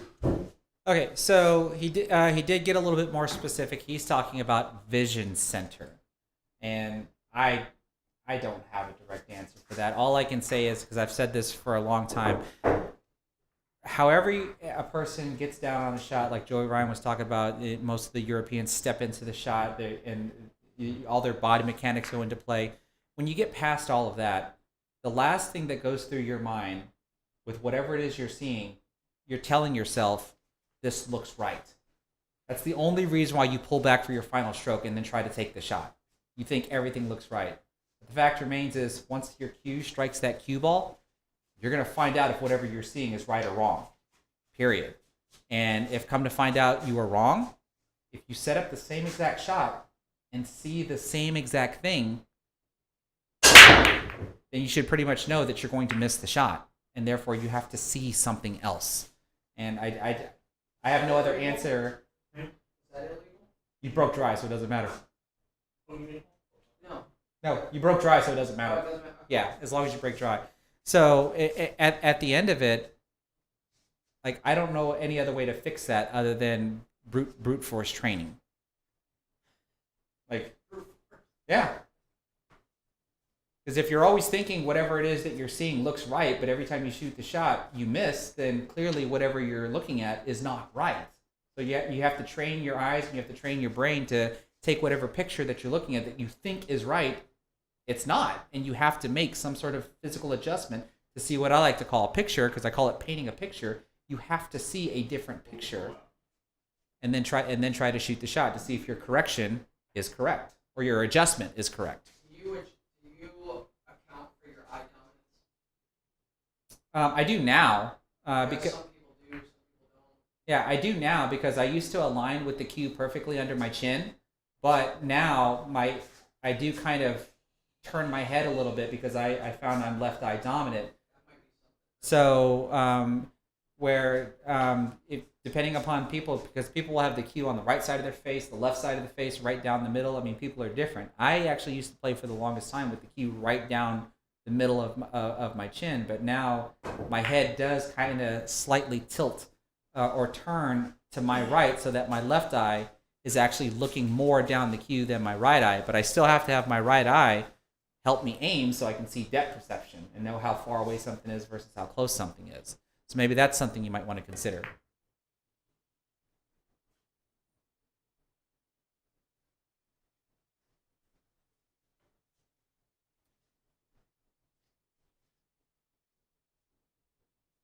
Now, I did see a question that I do want to answer, though. It says your counter example. You're saying you're new to the game and you're both a 5 and 8 ball and 9 ball, and you told yourself that you don't want to buy a new cue until you reach skill level 6. What are my thoughts on that? Well, simply put, one, you're not going to need a new cue when you go from 5 to 6, but I don't consider there anything wrong with you rewarding yourself when you go from a 5 to a 6. Like, that's literally how I would look at it. But then I would ask, would you do the same exact thing when you go from a 6 to a 7? There's nothing wrong with rewarding yourself. How did that stay out? The power of the propel. There's too much stuff there for that to stay out.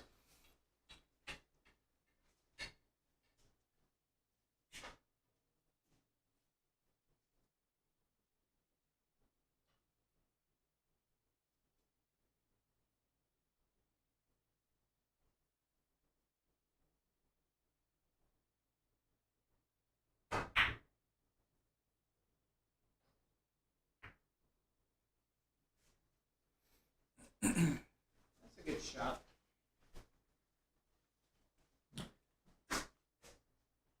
Alright. I'm gonna have to break this out so early. Uh-oh. Oh! You know how many times Jesse and I did that yesterday? Oh yeah.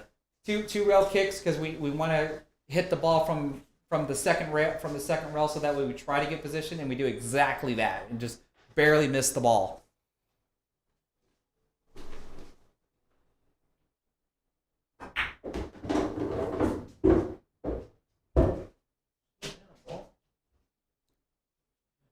So don't forget, folks, I do want to know, what is everybody's predictions?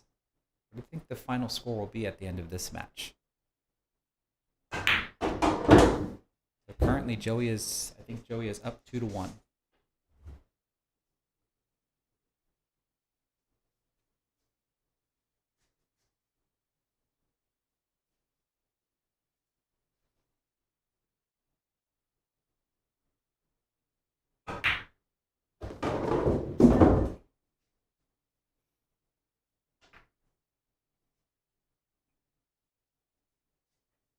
Race to 9.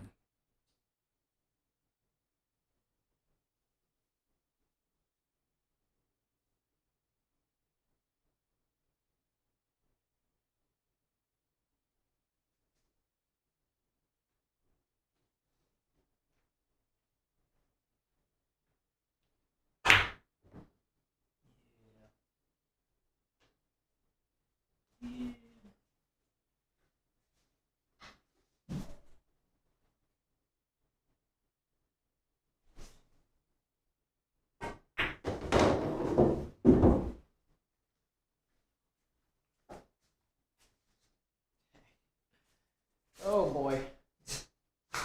Oh boy.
Okay.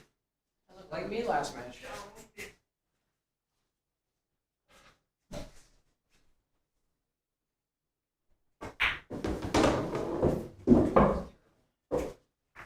Stretching big stretchers and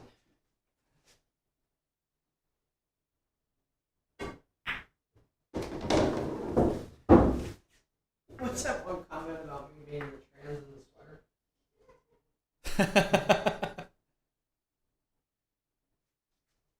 They were wondering that if the humidity is going to get to you, why are you wearing a sweater?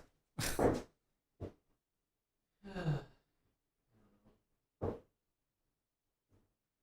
what's the temperature here, Chris? Well, if my mini split is doing its job, it should be 72 degrees in Outdoor. here. But outside, it's actually 74 degrees outside. This time of year from Arizona, I'm used to 110, so that's why I'm wearing a sweatshirt. So this is actually cold to you? It's not hot. Quick break. Come on, baby. It's on the table. It's been a while. Good.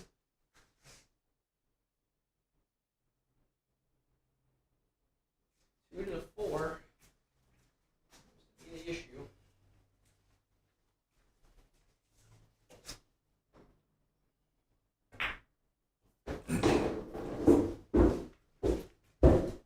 Let's try this on for size for a little bit, folks.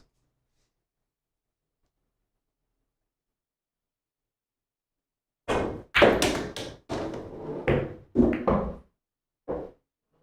predicted that was the issue. Did bad.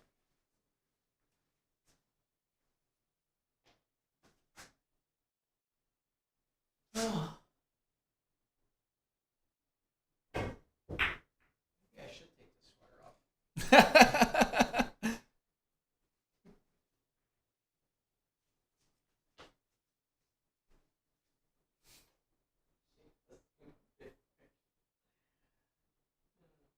I think that's referring to Ms. Ocean. Oh.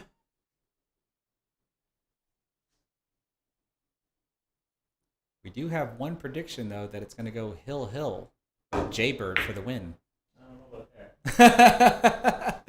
Especially not doing this.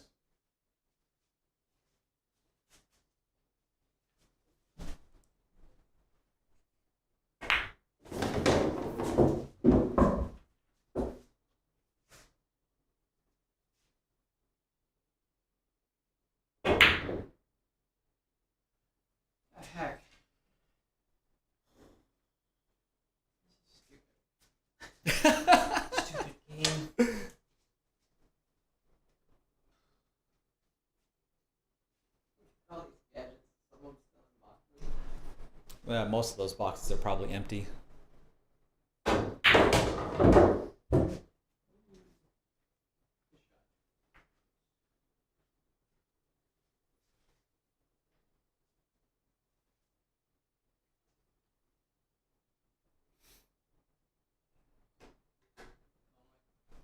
No, that is actually when I first started doing live streams. I actually had a MacBook Pro that I would do my live streams from, and that is the transmitter for a USB headset that I had. It was one of the first wireless headsets that I started using.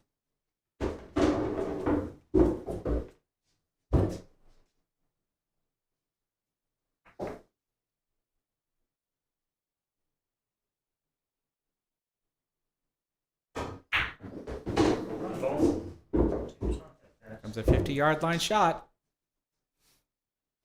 Me and my garbage angles. Actually, this isn't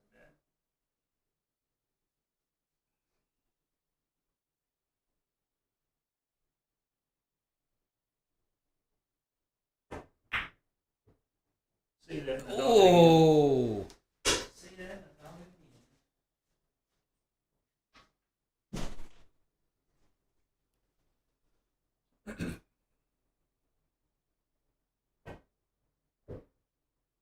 I know what that was. You gonna try it again?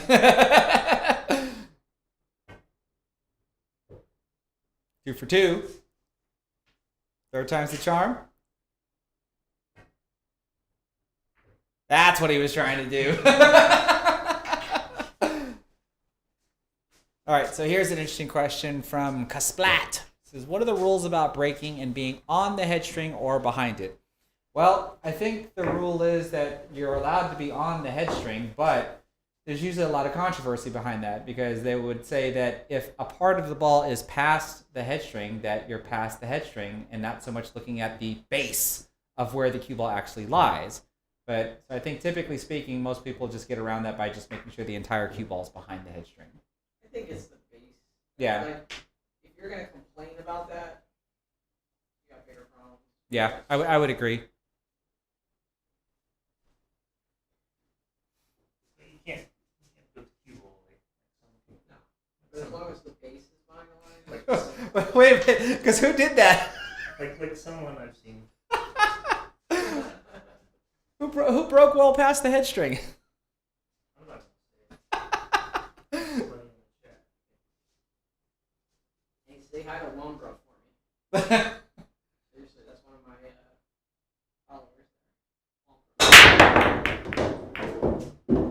I know Womper. He occasionally comes into mind as well. And matter of fact, Womper's here. Say hi.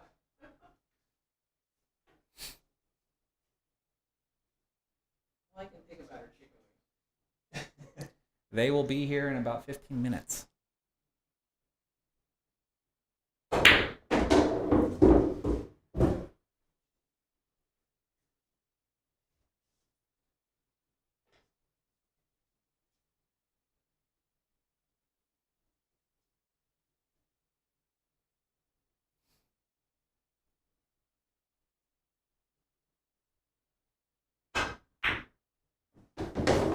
Nice shot.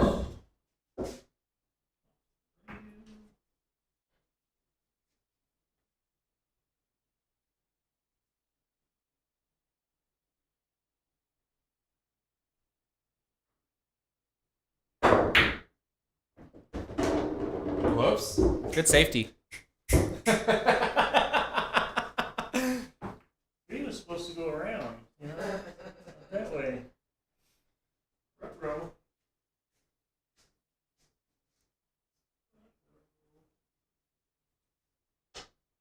Don't choke now. Not that hard a shot.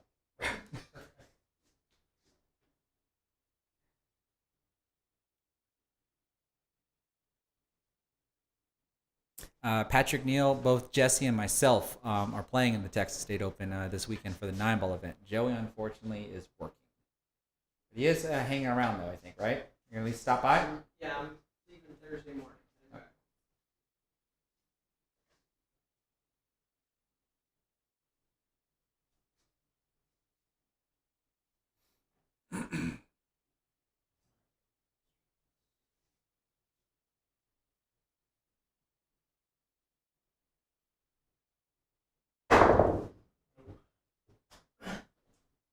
5, go.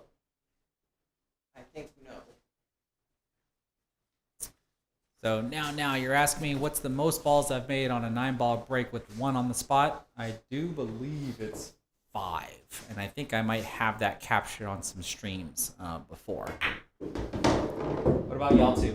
What's the most balls you've made on the break for 1 on the spot? For 1 on the spot? For 1 on the spot. 5. Probably Yeah. 5. That's pretty universal, I would think. Good safety. Kind of. We'll play both of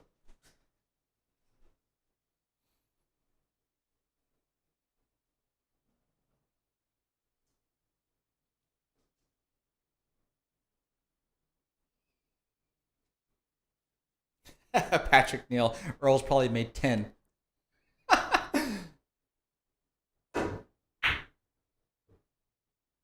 Come on now. Clearly somebody plays 1 pocket. What is this, Jesse? Heck.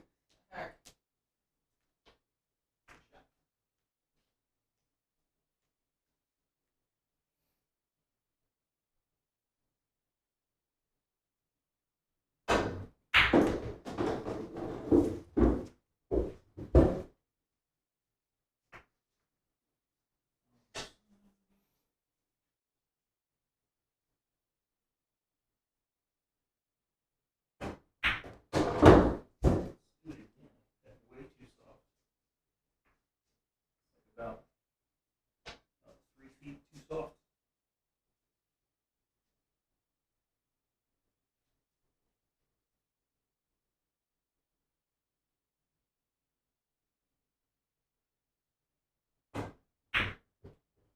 Hit it on the good side that time. Roll all the way back In over. the whole 9. Give me a hanger.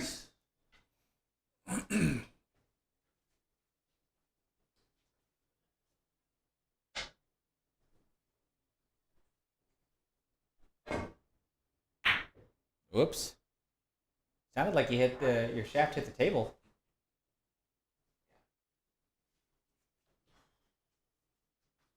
I'm going to have to limp home on this one. Oh, we're not done yet. Trying to moonwalk to victory.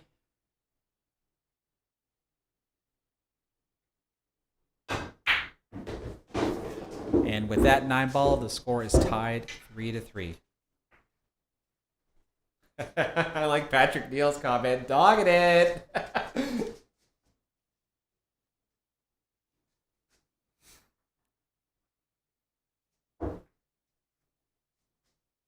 I guess eventually, if I'm going to start doing more and more of these exhibition matches, I need to come up with some fancy little layout with the scoreboard on it.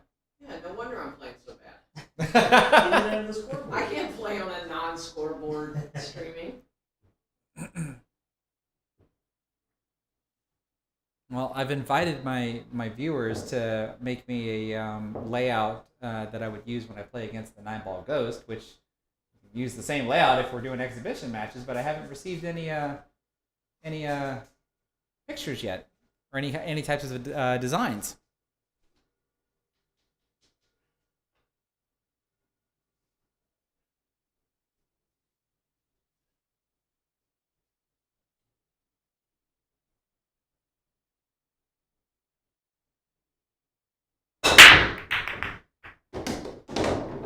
So that is a non-compliant break. Try to hit that one a little softer. Non-compliant? Correct. Yeah, So you're right. Joey, you have the option to take the table from him, but you have the can't. option, but if you take it, you can't roll out. Yeah, you can't roll out. Not that you would roll out. Otherwise, you can give it back to him, and he will have the option to roll out.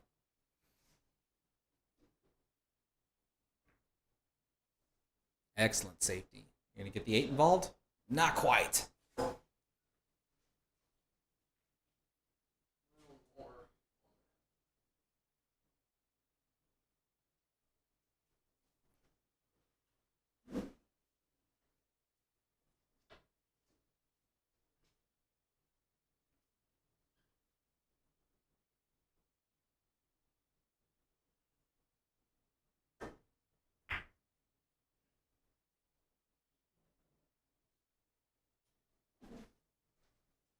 All right.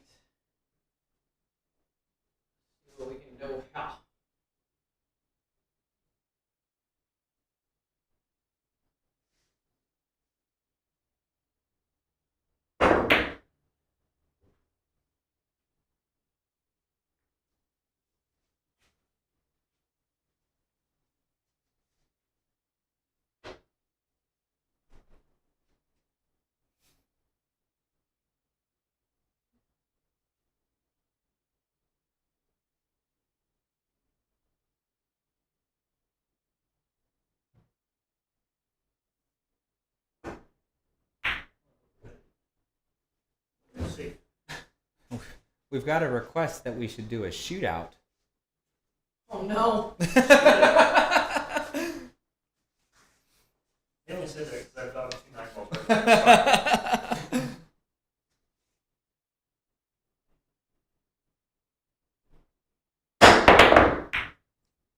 Nine ball, get in there.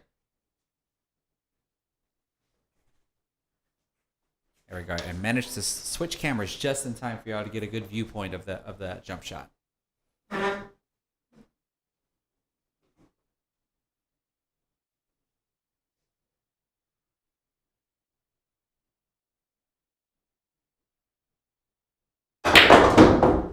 Oh, he tried to fire that in so he can get back to the 2 ball. I hit it a little harder.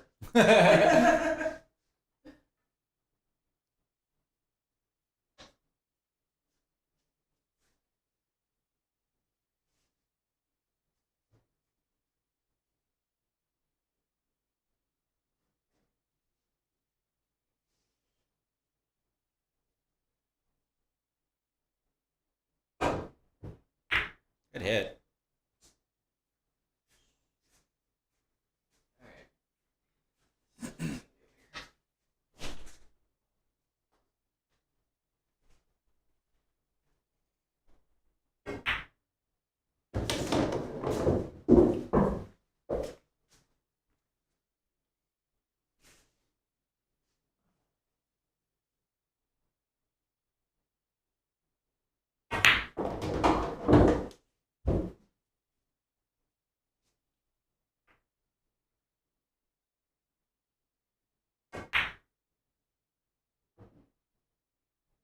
Ooh, you hit the very outside of the pocket.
Nice shot.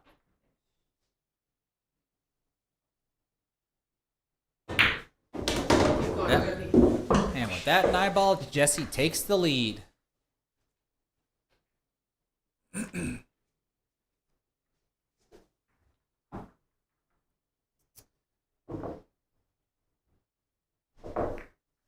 So Marshall, is it Demos or Demos?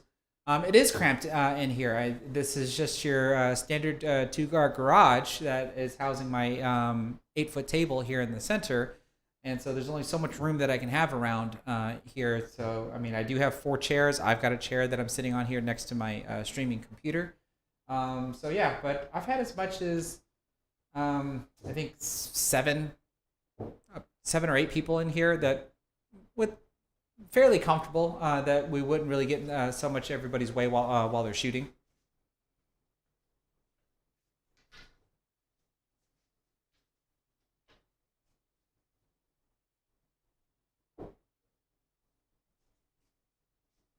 Demas. Okay, thank you.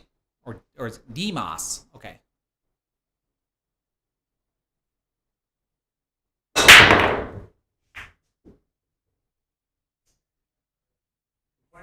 Compliant break, but dry. Don't tell me this is my shot. It is, but you do have an option to push.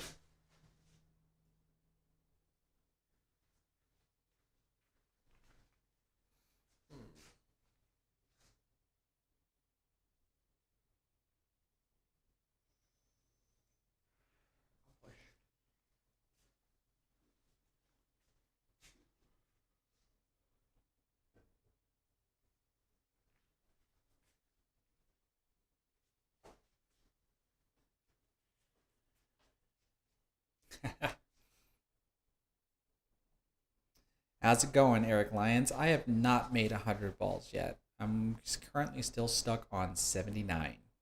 I did score a 68 on my last practice live stream that I did, so I was very happy about that. But I'm currently taking a break from straight pull as I'm preparing for the Texas State Open. So once I'm done with that, I'll be right back at it.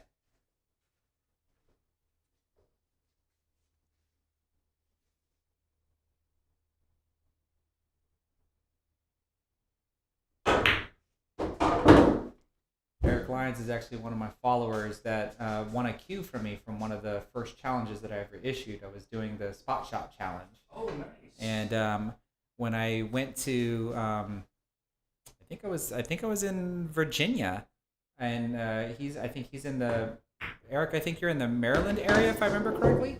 He actually drove and met me, and we got to shoot some pool, and he beat the crap out of me when we played. It was a lot of fun. What's his name? Eric Lyons? Mm-hmm.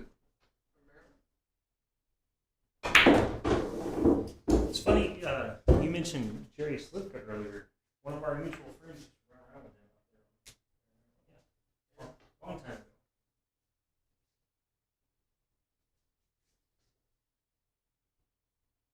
ago. Yeah, so he says he plays out of Bruce in Maryland.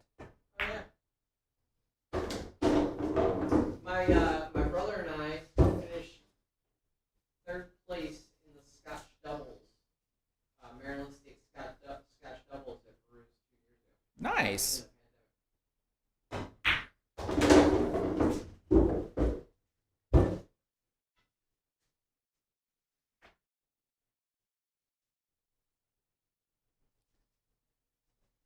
Murky Joker wants to know if I'm still doing giveaways. I currently have no giveaways going on at the moment, but there's still more will be coming. And as I try to get to 100,000 subscribers, I've got a long journey for that one though. I'm probably planning on doing a really big giveaway on that one, or I should say giveaways, multiple winners with multiple prizes for that establishment. Jeez, are you kidding me?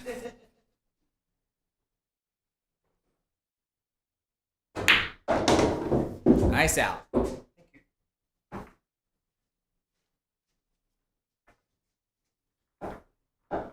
was a good effort. Not supposed to bank balls like that. All at one pocket. Good banking practice. Who was your friend that hung out with Jerry? A guy named Hassan. You know him? He used to be in Air Force.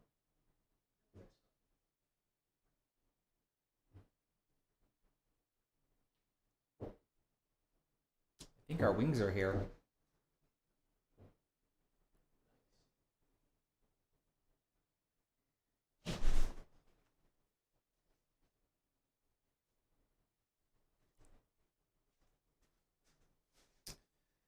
Murky Joker, this is something that I have contemplated. Not exactly maybe LED strips under the edge of the table, but just to add a little bit more illuminated color around here.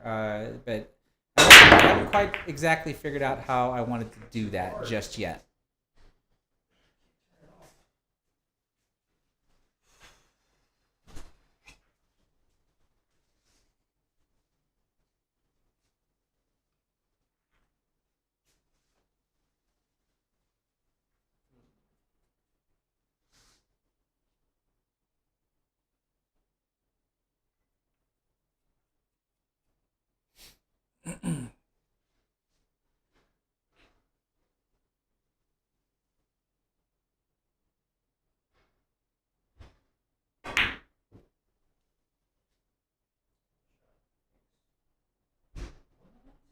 It didn't go. I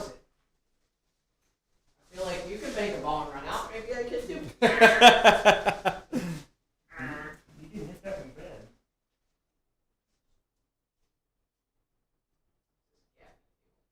bad. Oh, sure. Blame the table.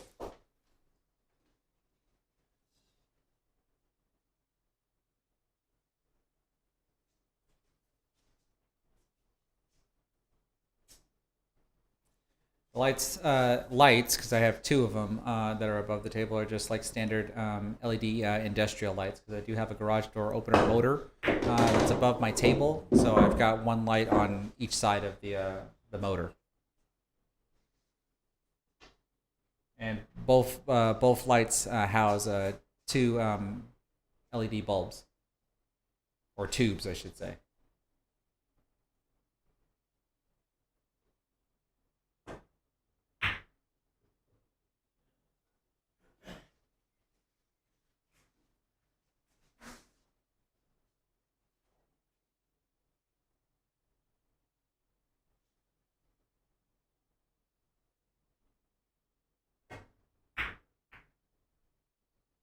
6 ball's looking pretty big. It's huge. Look at that. What a safety.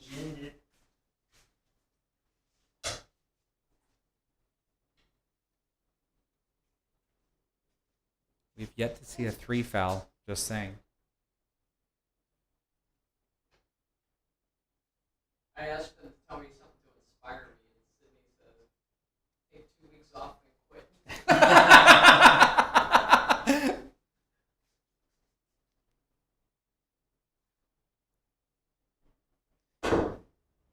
Good hit.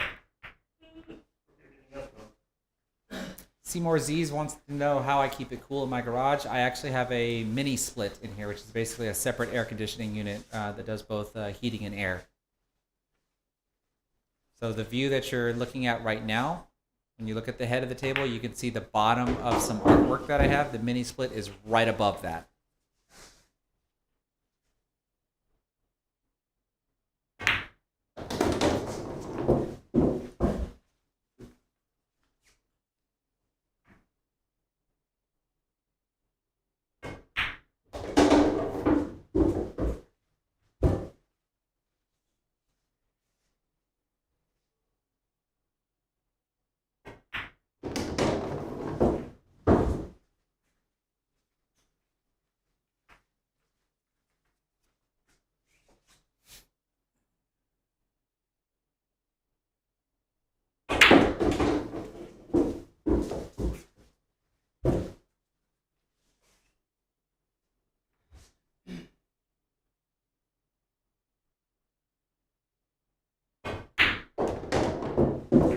Nice shot.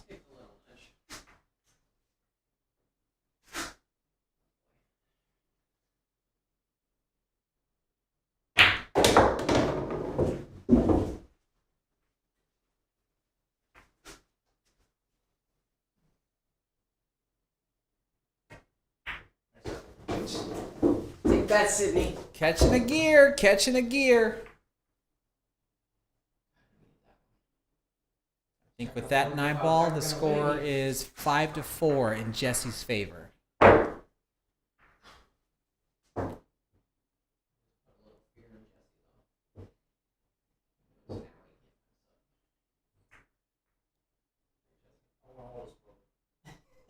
What's that? I said I want all the smoke. I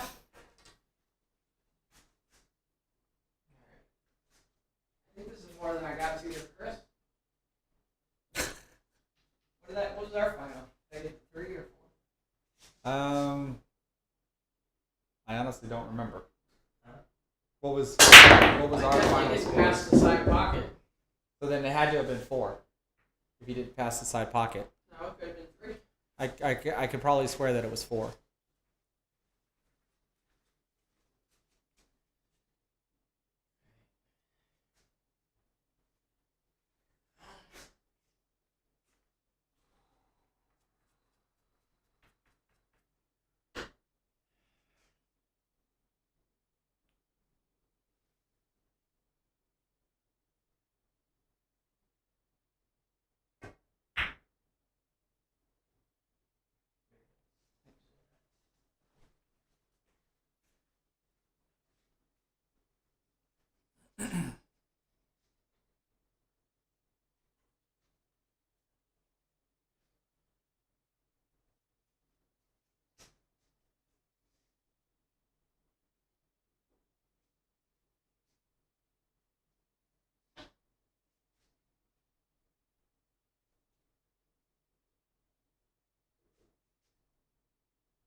Uh-oh. Oh, yeah, ball. Good hit, though.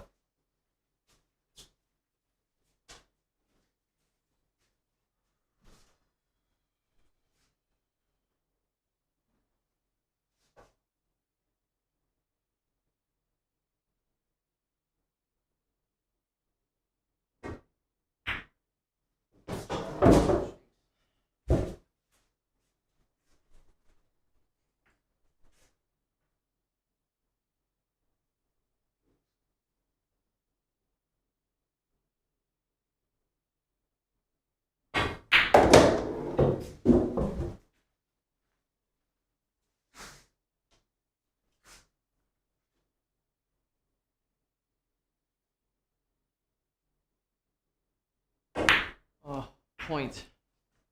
Wait for it. Count it. It's the only way to get shape.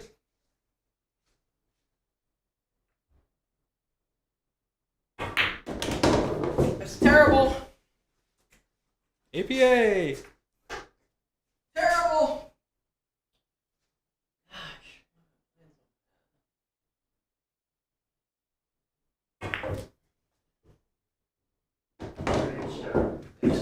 Must be the sweater.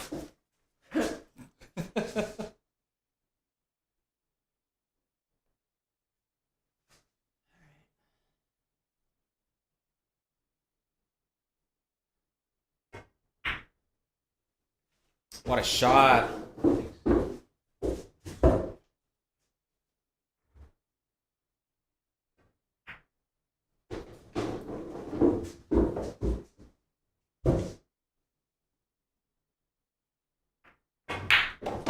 All right, look at that. He's catching a gear. Here he comes. This is when I said I've seen this movie before. I had to crap a ball and get there, but.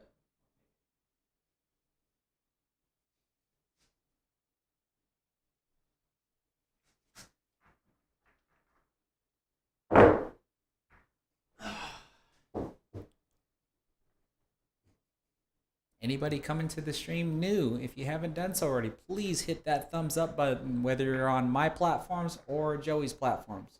We really would appreciate it. It helps us out by allowing us to be more discoverable so more people can tune into Pool Player podcasts or any of my content. High five, huh?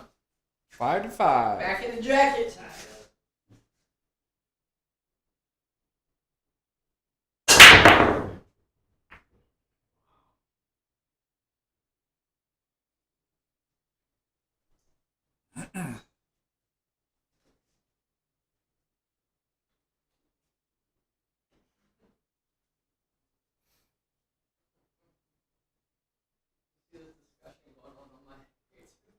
Let me see.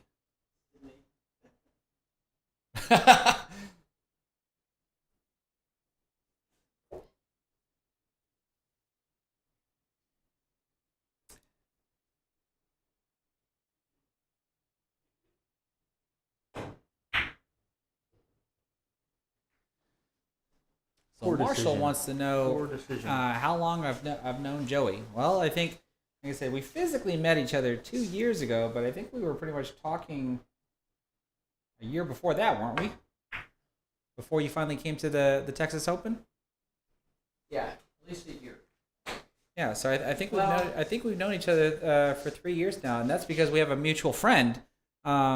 The owner of 1PKT is an old friend of mine, Travis, because he used to serve in the Army as well. That's how I met him at Fort Hood.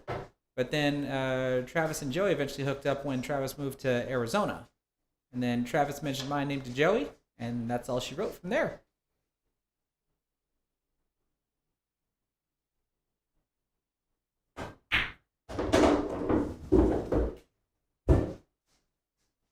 Yep. Actually, I think we met in September of. When was the pandemic? September 20 I think so. ish. Or October. That's right after I started. Yep.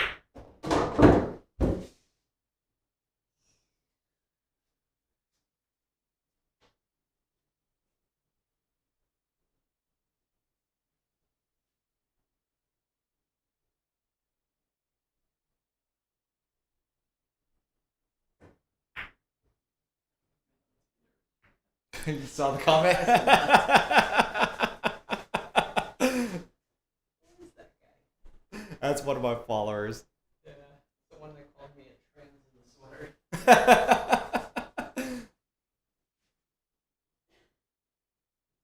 Nice followers you got there. Good shot. Thanks. Slow down.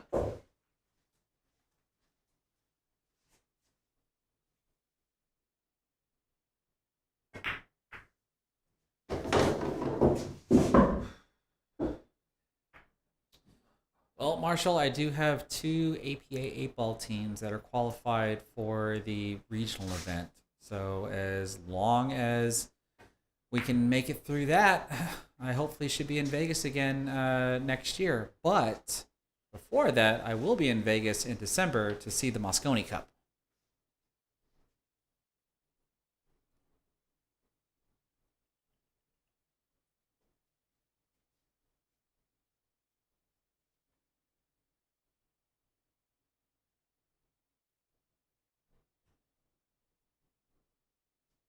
The Joker HD, yes, I do play in leagues. I play in both the APA and the BCA.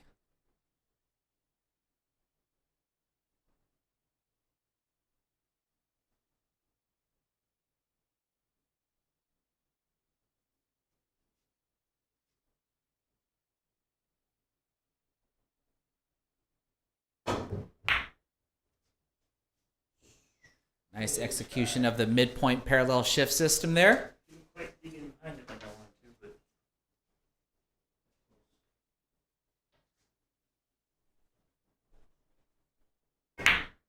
Oh, you can see I've got one of my local league players dropping in on the stream. How you doing, Shatana? You can see that she thinks that we have to go through her team. That's going to depend on if we're actually competing at the same location.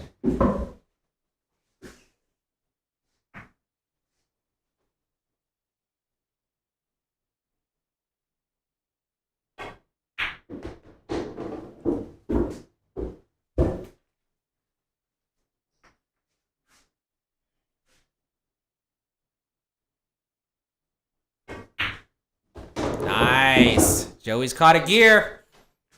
I just thought on that shot, I missed a similar shot against you, Chris, and it turned everything around. Remember that? Yeah. Except it was the other way. Instead of cutting it this way, I was cutting it that way, but it was very similar. Yep, because that was the one that you hung in the pocket for me. I'm generous like that.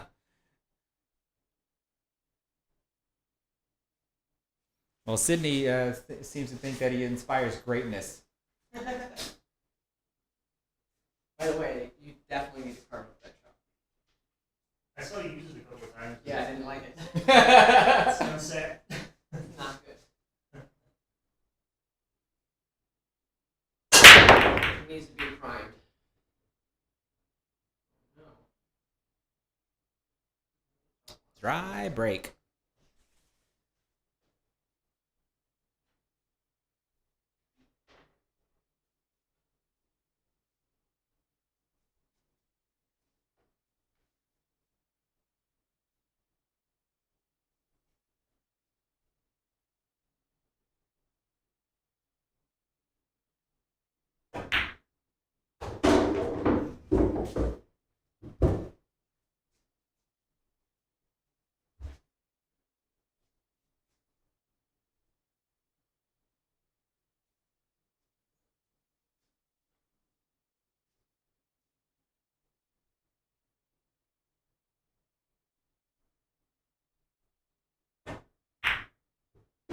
Nice shot.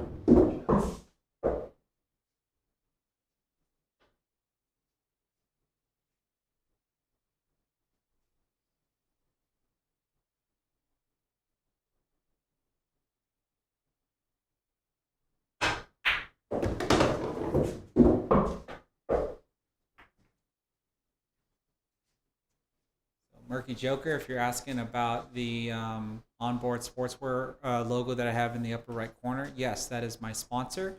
They are the makers of the jerseys and mid-layer jackets that the Mosconi Cup players wear. So if you check out their website, onboardsportswear.com, you can use my discount code LilChris10 all capital letters. You can get 10% off of your purchase. I've already got one of my other followers said they just ordered a set of jerseys for their league team. So I'm pretty excited to see that. And I know my Monday 8-ball APA team is looking at getting some jerseys here soon.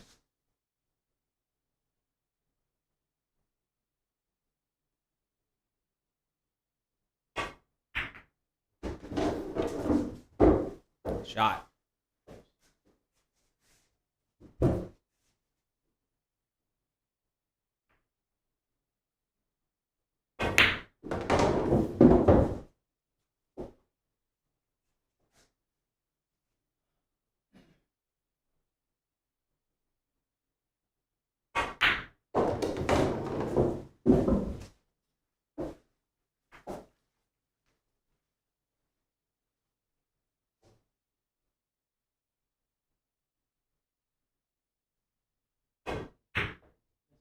Whoops.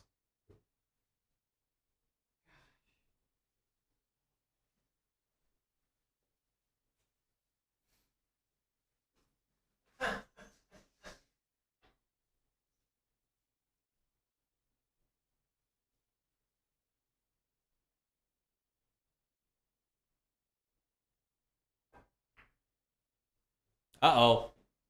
Uh-oh. The chalk. It's the chalk.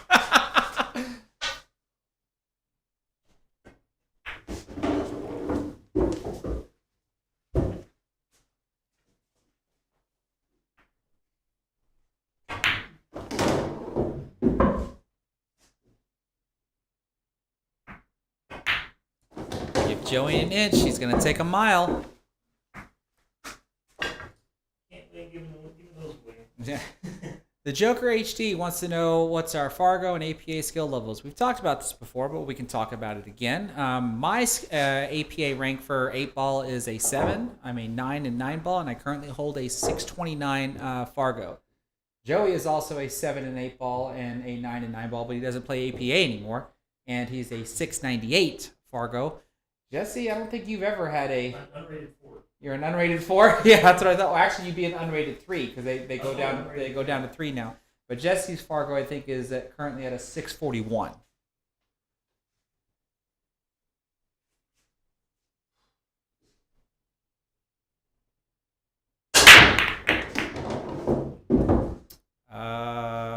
That is a non-compliant break. Really? Yes. Only the 7-ball came back the head string, and you only made 1 ball. Suck it, Chris. Good thing you were watching. I wasn't even paying attention. Hate that rule.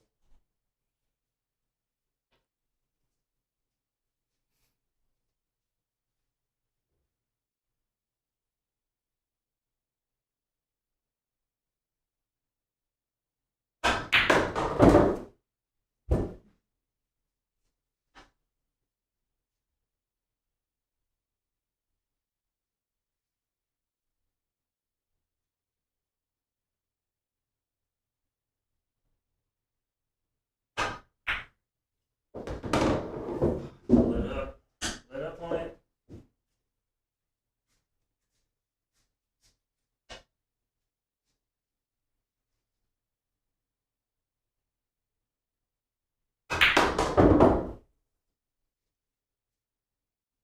How many balls need to go above the head string?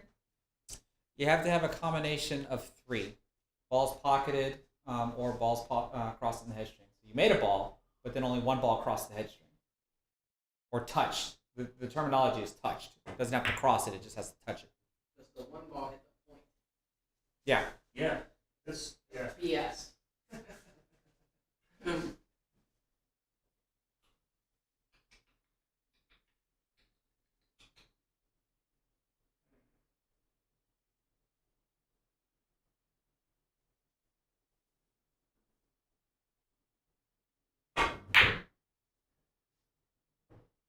Ooh, nice attempt.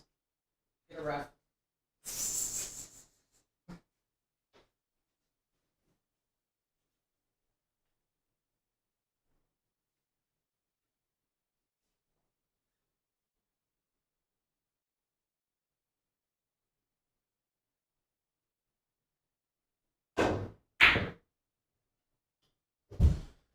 Twice. It's got the speed. It's got the speed. APA. That's gross. That's gross. My break's illegal, but that's legal.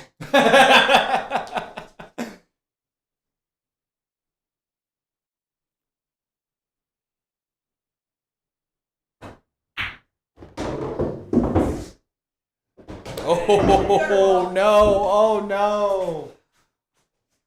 This gets me to the hill if I can get out. Let's go, baby. Oh, those switch me in? I think that's how it works.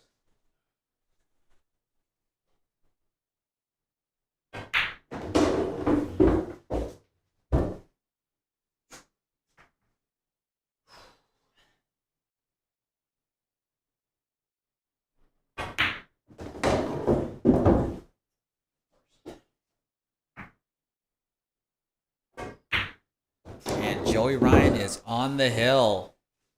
On the hizzle.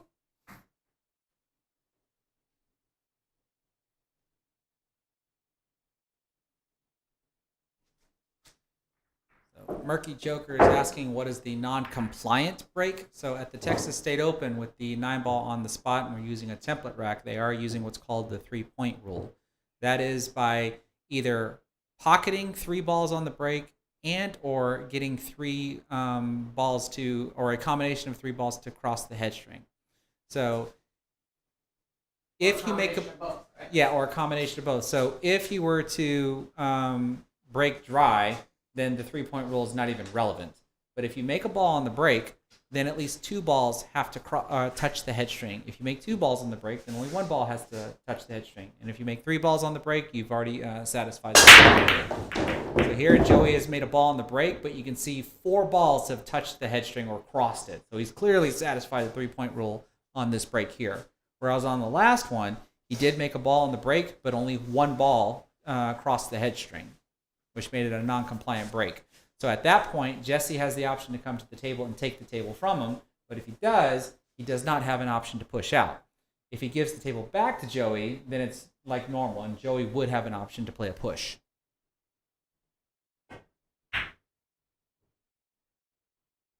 And what a safety.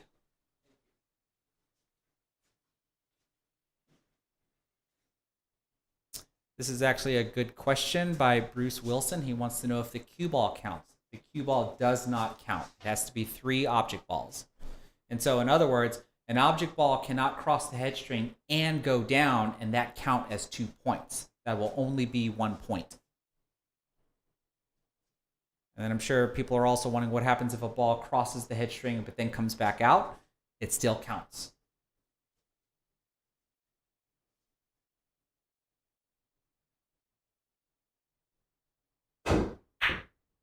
Nice hit.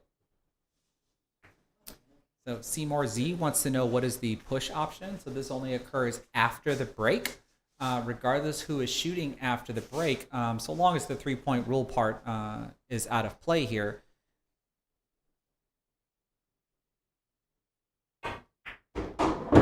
There we go. The player that is at the table, if they don't like the shot that they have on whatever the lowest ball is on the table, say for example they can't see it and they have to play a kick shot or a jump shot or whatever, they have an option to just push the cue ball wherever they want.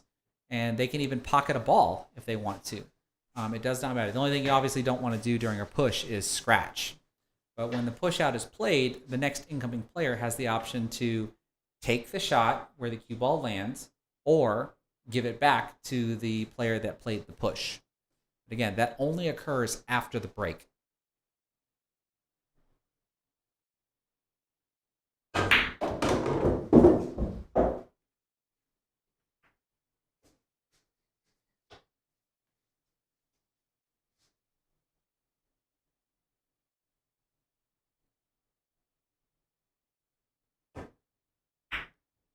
Whoops. Uh-oh.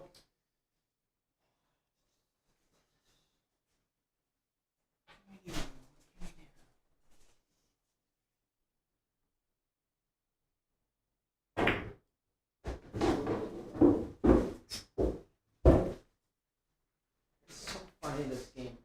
how some days there's certain shots you feel more comfortable with,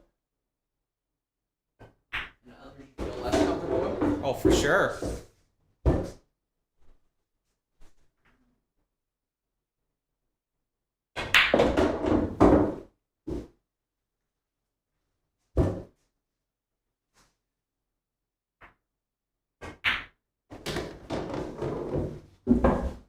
I like me from here. So I'm gonna try to shirk Joey as best as I can because he's gonna choke. Fortunately, he can't hear me, but he really can. I'm just trying to whisper here. This is it right here. Watch him choke. Good shooting, man. And that does it there. Joey Ryan takes that one down. Was it 9-5? Yes. Do you feel better after that one? A little better. Rematch. You want a rematch? Well, maybe we can do that after One we. game. Hmm? One game. One game. You get the break. I get to break. Okay, I will take that game. Let me see if I can just break and run on you. Ah! Lightning is not going to strike twice in the same spot. You think so, huh? I need redemption. Just break and leave me the worst shot possible, and I'm going to run off. Okay, we'll take you up on that offer. Let's see what the layout gives. The only thing I'm going to wonder is if the fly ball will bank to the cross side, and if I'll have a shot at the one.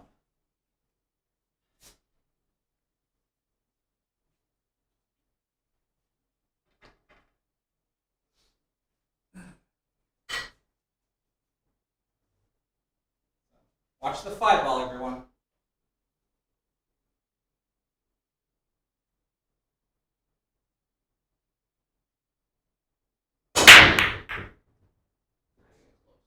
Not even close. Yeah, there are three. Oh, sure. Now, I broke dry, but it's also a non-compliant break, so it doesn't matter.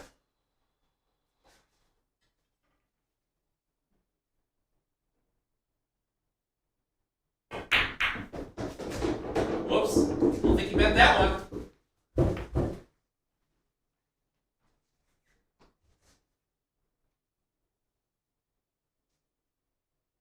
Chris.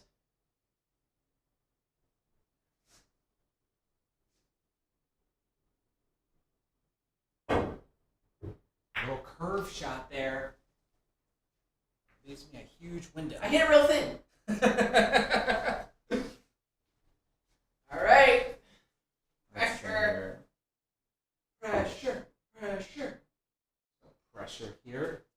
I've already got a set victory. This is a coin flip. Let's see here. How do I want to play this?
Come on, man. You give me an inch, I'm gonna take a mile. All right. I'm unscrewing my cues. All right. Well, all I can say is I hope everybody had fun. Like I said, we're just out here just goofing off, having a good time. Like I said, Joey, since it's been 2 years since the last time we actually saw each other, so I'm very happy that you were able to stop by and give me a call. Thanks so for having hopefully me. it doesn't take another 2 years for us to hook up. And then, of course, Jesse and I will probably still be doing some more sparring later this week. Maybe Thursday, because Wednesday or tomorrow I'm going to be busy. So we're gonna have to wait and see. But then, of course, we're gonna have all the action that we can get when we get down to the Texas Open. I'm not going to be streaming any of my matches. I think I'm going to try to focus more on just playing my matches. But I've said this before that if I happen to get on the stream table, I can try to talk to the owner of the stream to see if I can get a copy of the match. That way I can do some sort of review of the match. But I think with all that being said, I think we're pretty much going to tune off. Joey, if there's any plugs that you want to do in the meantime, you're more than welcome to. No, thanks for watching, guys. Really appreciate it. Hope we entertained you a little bit and got to watch a little bit of pool. So thanks for tuning in.